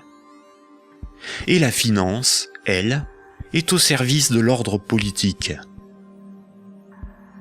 Mais si la monnaie n'est plus le reflet des échanges économiques de ceux qui créent les richesses réelles, mais le moyen par lequel ces richesses réelles sont échangées, l'argent devient le maître du monde. Une inversion des ordres s'opère. Le divin est remplacé par l'argent. N'a de valeur que ce qui a un prix. Les marchés font office de morale. Rien ne doit enfreindre les lois du marché, bénéfiques pour l'humanité. La finance est au service des marchés. Les financiers sont les nouveaux prophètes, ils défendent l'immanente main invisible. La politique et l'État sont au service de la finance, car ils en sont dépendants. Ils sont forcés de défendre les intérêts de la finance au détriment de ceux des peuples. Frédéric Bastiat, économiste politique au XIXe siècle, disait ceci. Quand le pillage devient un moyen d'existence pour un groupe d'hommes qui vit au sein de la société, ce groupe finit par créer pour lui-même tout un système juridique qui autorise le pillage et un code moral qui le glorifie.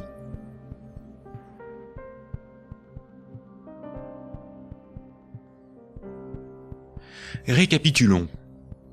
Voici les points importants qu'il faut retenir. Avant l'invention de la monnaie, les systèmes de comptabilité des dettes permettaient aux hommes d'échanger librement des biens et des services. Il était simplement noté ce qui était donné ou les services rendus, à qui et quand, de sorte à s'assurer que chacun donnait autant qu'il recevait. Les hommes se faisaient confiance, c'est ce qui leur permettait de se faire crédit.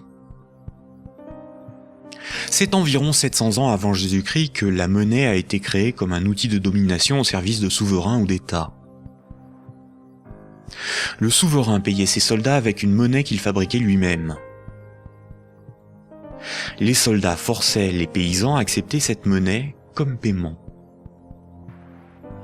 Le souverain s'assurait que personne d'autre ne produisait cette monnaie. Les faux monnayeurs étaient sévèrement punis. Le souverain levait ensuite un impôt dans sa propre monnaie. Les paysans étaient donc obligés de se procurer de la monnaie du souverain pour payer leurs impôts et éviter de finir esclaves, emprisonnés ou pendus.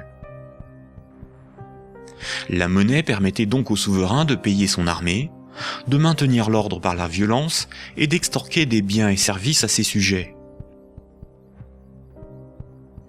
Dès lors, le terme de dette a été progressivement dévoyé. On disait que ceux qui ne payaient pas leurs impôts avaient une dette envers le souverain. C'est faux. Pour qu'un sujet ait une dette envers le souverain, il aurait fallu que le souverain lui ait d'abord donné quelque chose de valeur. Or, le souverain exigeait avec violence et sans contrepartie de la monnaie qu'il était le seul à fabriquer. Le mythe de la monnaie remplaçant le troc masque le fait que celui qui a le pouvoir de créer la monnaie peut s'approprier le travail d'autrui sans contrepartie. De nos jours, les institutions qui créent la monnaie sont les banques commerciales privées dont le but est le profit. Elles créent la monnaie lorsqu'elles accordent des crédits, et elles détruisent la monnaie lorsque les emprunteurs remboursent leurs crédits. En fonction de leur bilan, les banques créent aussi de la monnaie à partir de rien pour leurs propres dépenses. Quand, par exemple, on demande du pain à quelqu'un, il est bien normal de le lui rendre plus tard. On a une dette envers cette personne. C'est la morale qui nous dicte ce comportement, à juste titre. Mais quand une banque fait crédit, elle ne prête pas l'argent qu'elle possède. Elle le crée à partir de rien. Quand un emprunteur est endetté vis-à-vis d'une banque, la banque ne lui a rien donné. Elle exige pourtant qu'on lui rende quelque chose qu'elle ne possédait pas avant d'accorder le crédit, majoré d'un intérêt pour le service rendu. C'est parce que la loi protège ce privilège qu'elles peuvent contraindre les emprunteurs à rembourser leur crédit, quitte à saisir leurs biens et à les envoyer en prison. Il s'agit là d'un rapport de force. Les soi-disant dettes issues des crédits bancaires sont un moyen par lequel les banques extorquent une partie de notre travail contre une création de monnaie temporaire. En associant la notion de dette avec le crédit bancaire, cette pratique a été moralisée et donc normalisée. La monnaie centrale donne l'illusion que c'est l'État qui crée la monnaie. Or, la monnaie centrale est fabriquée à la demande des banques commerciales privées lorsque des actifs détenus par celles-ci sont monétisés par la banque centrale. En réalité, ce sont bien les banques commerciales privées qui fabriquent et louent la monnaie que nous utilisons tous au quotidien. La monnaie en circulation est créée par le crédit bancaire, puis détruite lors du remboursement des crédits. De ce fait, si tout le monde remboursait ses dettes, il n'y aurait plus de monnaie en circulation, tous les comptes en banque seraient vides, et les billets et pièces de monnaie disparaîtraient. La création monétaire par le crédit et la destruction monétaire lors du remboursement des crédits déterminent une masse monétaire. La variation de la masse monétaire est similaire aux variations de la population d'un pays en fonction des naissances et des décès. Quand la masse monétaire diminue parce qu'il n'y a pas assez de crédits accordés par les banques commerciales privées, il y a moins d'argent en circulation dans l'économie, car la monnaie est détruite par le remboursement des crédits en cours. Chômage, pauvreté, précarité, faillite d'entreprises et endettement des États se développent rapidement. Dans un tel système, la croissance est vitale pour l'économie. Les entreprises, les particuliers et les États s'endettent auprès du système bancaire pour assurer une augmentation constante et exponentielle de la masse monétaire. S'ils n'empruntent plus, ou que les banques n'accordent plus de crédit, comme c'est le cas depuis la crise financière de 2008, la monnaie disparaît à cause de la destruction monétaire et une grave crise économique survient rapidement. Sans dette, il n'y a pas de monnaie. Sans monnaie, il n'y a pas d'économie, les nations ne peuvent pas s'échanger ce qu'elles produisent. Donc sans dette, il n'y a pas d'économie. Ce système oblige l'ensemble de la société, des États, des nations, à être perpétuellement endettés et donc à enrichir les banquiers et la finance simplement pour disposer de monnaie pour leurs échanges économiques. C'est par ce principe que le système bancaire a servi le monde économique à son profit, sans contrepartie productive. Chaque crédit sert à acheter une maison, une voiture, une télévision, et induit la consommation d'énergie et de matières premières pour leur fabrication. La nécessité de toujours plus de crédit provoque la destruction de l'environnement, le pillage des ressources de la planète, la surproduction, la concurrence et le consumérisme.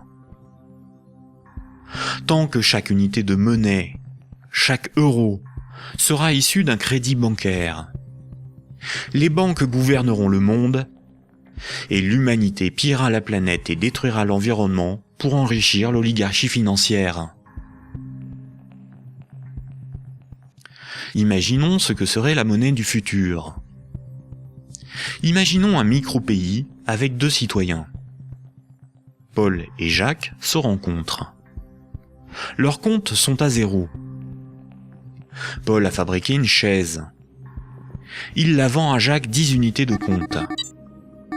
Jacques a alors moins 10 sur son compte et Paul a plus 10.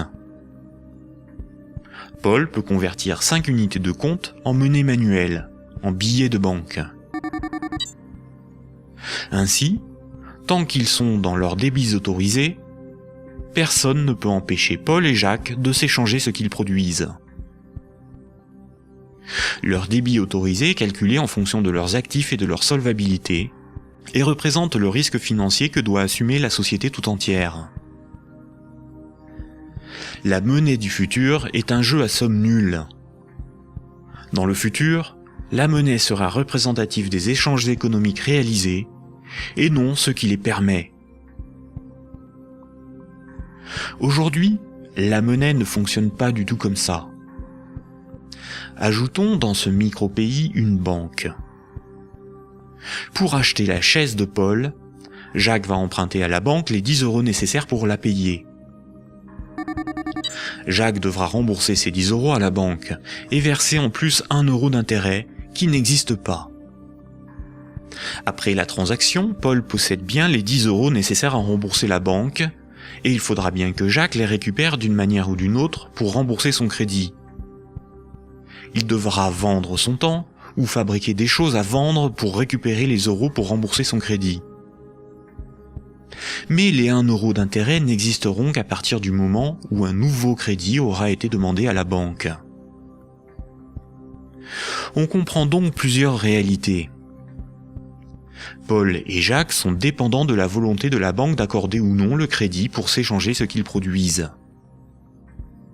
Ils sont obligés malgré eux d'enrichir la banque en achetant de la monnaie temporaire, qui sera détruite lors du remboursement des crédits. Le remboursement des intérêts oblige Paul et Jacques à perpétuellement emprunter à la banque pour pouvoir la rembourser. Ce système crée artificiellement un manque permanent de moyens de paiement qui débouche sur une concurrence accrue pour capter la monnaie en circulation. Paul et Jacques ont avant tout le problème de se procurer de la monnaie pour vivre. Il faut bien distinguer ce qui est au service de l'intérêt général et ce qui est au service d'intérêts particuliers. L'intérêt général, c'est l'intérêt du plus grand nombre, des nations dans leur ensemble. Les intérêts particuliers sont ceux des oligarques, des riches, des gens de pouvoir, des actionnaires, c'est-à-dire une minorité de personnes dans la société et à travers le monde. Prenons la monnaie. La monnaie sert des intérêts particuliers. Elle sert les intérêts de ceux qui la fabriquent, c'est-à-dire les banques commerciales privées et la finance, dont le but est l'enrichissement. La monnaie existe parce qu'il y a ce qu'on appelle des dettes. Ces dettes ne servent que des intérêts particuliers. La bourse et la spéculation, les marchés financiers, représentent très majoritairement des intérêts particuliers. La rémunération de l'épargne et des comptes courants des déposants, de l'homme de la rue, est marginale en comparaison des bénéfices engrangés par l'industrie financière. Le système politique, qui est censé défendre l'intérêt général, est forcé de protéger les privilèges des banques, des corporations et de la finance. Depuis les Lumières et la Révolution française, les régimes politiques basés sur l'élection de représentants ont été voulus parce qu'ils sont antidémocratiques. Ils permettent de défendre les intérêts de la classe supérieure et des élites par l'établissement de collusions toujours plus fortes entre la classe politique et les oligarchies financières et capitalistiques dont ils sont dépendants. La guerre est souvent financée par les riches et les banquiers. Seules des révolutions, des rébellions ou des révoltes se veulent véritablement au service de ceux qui les mènent. Les guerres, elles, ne servent que rarement l'intérêt général. La science, l'environnement, la santé, l'éducation, le progrès technique sont au service de l'intérêt général. En réalité, avec la privatisation de l'ensemble de ces domaines, ils sont de plus en plus au service d'intérêts particuliers afin d'en tirer le maximum de profit. La généralisation de l'économie de marché s'accompagne d'une concentration des richesses telle qu'à l'échelle mondiale, les 85 personnes les plus riches ont autant que les 3,5 milliards les plus pauvres. Et ces disparités ne cessent aussi de s'accroître dans les pays développés. La majorité productive s'appauvrit quand une minorité financière et capitalistique s'enrichit. Les riches n'ont jamais été aussi riches. Comment en est-on arrivé à une telle situation ? Pourquoi n'y a-t-il pas de mobilisation ou de révolte contre le capitalisme et la finance déchaînée qui ne cessent de dicter leurs lois aux nations ? La dictature parfaite serait une dictature qui aurait les apparences de la démocratie, une prison sans murs dont les prisonniers ne songeraient pas à s'évader. Un système d'esclavage où, grâce à la consommation et au divertissement, les esclaves auraient l'amour de leur servitude. Aldous Huxley, dans Le meilleur des mondes. La croissance, essentielle à la domination de la finance, nécessite des travailleurs consommateurs dociles et manipulables. La télévision les divertit par les jeux, les séries, le voyeurisme de la télé-réalité et un flot d'informations brutes, sans aucune analyse, ne jouant que sur la force des images, l'émotionnel et les peurs primaires. On y fait l'apologie de l'oligarchie, des idoles, du consumérisme, de la légèreté, du sexe et de la bêtise. Consommer, c'est être libre et heureux, réfléchir est futile et ennuyeux. Le vocabulaire est réduit, le sens des mots dévoyé, de sorte qu'il n'est plus possible de penser la réalité. L'éducation est réduite à une forme de conditionnement à la servitude et d'insertion professionnelle. Un individu inculte n'a qu'un horizon de pensée limité, et plus sa pensée est bornée à des préoccupations futiles, moins il peut se révolter. La destruction des États-nations, de la cellule familiale, la négation des identités culturelles, religieuses et sexuelles, sont les moyens de supprimer tous leurs repères aux individus. Ils n'ont alors ni l'environnement social et institutionnel, ni les ressources mentales pour s'opposer à la domination mondiale des multinationales et de l'oligarchie financière, politique et capitalistique. Il faut comprendre que la télévision, la radio et la presse sont des médias unidirectionnels, alors que l'Internet est multidirectionnel. Les médias unidirectionnels sont maîtrisés par un petit nombre de personnes soigneusement sélectionnées par les oligarchies politiques et financières pour délivrer des programmes servant leurs intérêts. L'opinion du citoyen est ainsi formatée, maîtrisée, contrôlée. À l'inverse, sur l'Internet, tous les intellectuels, philosophes et journalistes peuvent s'exprimer, partager leurs analyses, et le citoyen peut librement choisir ses sources d'information, partager ses opinions et en débattre. Pour maîtriser la liberté de l'Internet, l'oligarchie crée une fausse dissidence sous la forme de médias qui semblent subversifs, comme Mediapart, Rue 89, Le Canard enchaîné, le magazine Marianne, ou encore des organisations comme Wikileaks, dont la fonction est de canaliser les citoyens les plus critiques sur des sujets sans importance, d'organiser leur indignation, de monter les uns contre les autres, et de décrédibiliser les analyses réellement subversives. Et quand le prêt-à-penser perd trop de terrain, la liberté d'opinion et d'expression n'existe plus. L'Internet tout entier est diabolisé au nom de la démocratie, de la République, ou encore de la lutte contre un terrorisme fictif ou fabriqué. Les grands médias qualifient de racistes, de terroristes, de fascistes, de xénophobes, d'antisémites, de négationnistes, de conspirationnistes ceux qui analysent les faits, critiquent le système et tentent d'en exposer les fondements. Ces grossiers amalgames visent à empêcher le public d'écouter leurs discours, d'étudier leurs arguments et de débattre de leurs idées. Tout comme ce sont les banques qui décident ce qui doit être financé en fonction de leurs intérêts, dans les médias dominants, c'est l'oligarchie qui décide l'information qui doit être diffusée en fonction là aussi de ses propres intérêts. Le contrôle du vecteur soit de la richesse, c'est-à-dire la monnaie, soit de la connaissance et des idées, c'est-à-dire les médias, soit encore du système législatif, c'est-à-dire le gouvernement représentatif non démocratique, sont les instruments de la domination des oligarchies. Dès lors, il ne faut pas tomber dans la provocation, l'extrémisme ou la violence. La violence et la provocation sont ce que le système attend pour justifier la censure, le contrôle d'Internet et la mise en place d'un État policier. Il ne faut pas non plus dépenser son énergie sur des détails.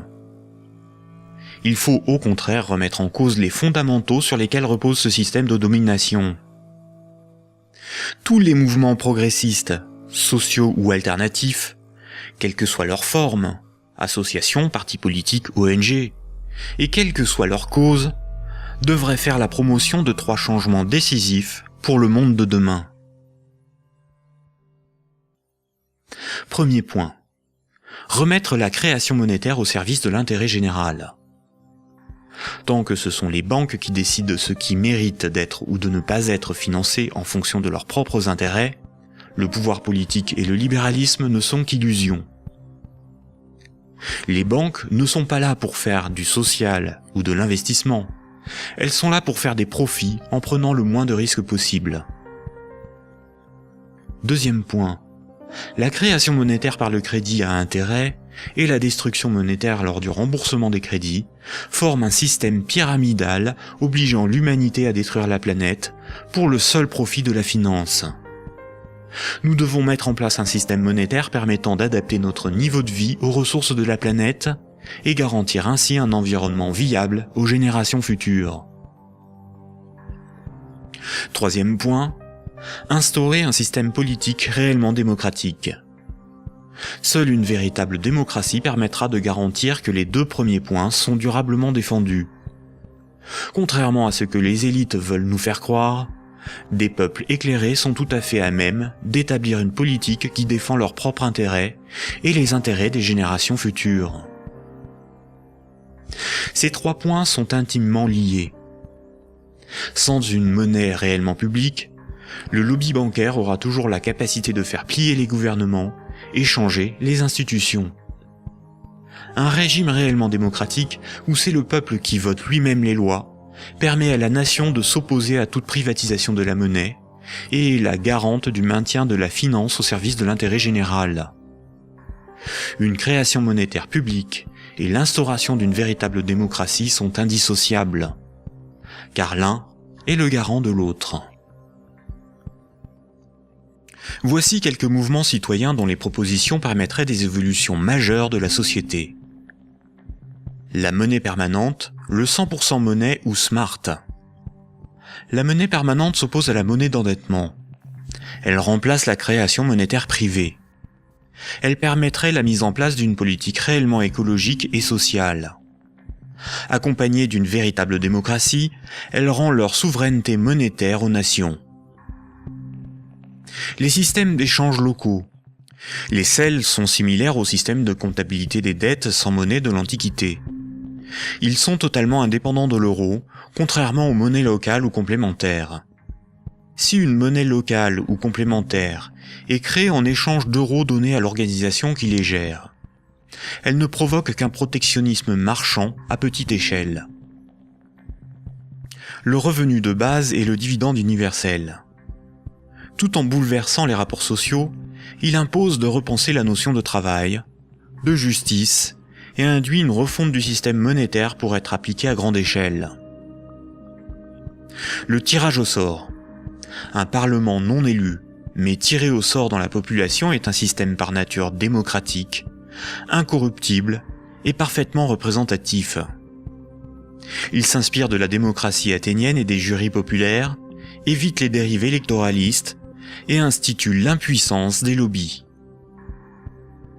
La démocratie directe. Il s'agit de faire voter les lois par référendum. La Suisse, par exemple, par ses votations et son référendum d'initiative populaire contraignant, est très proche d'une démocratie directe. À nous de sensibiliser nos proches, nos concitoyens, nos décideurs, nos élites, sur les fondements du monde d'aujourd'hui, et de faire la promotion de ces alternatives économiques, financières et politiques essentielles au monde de demain.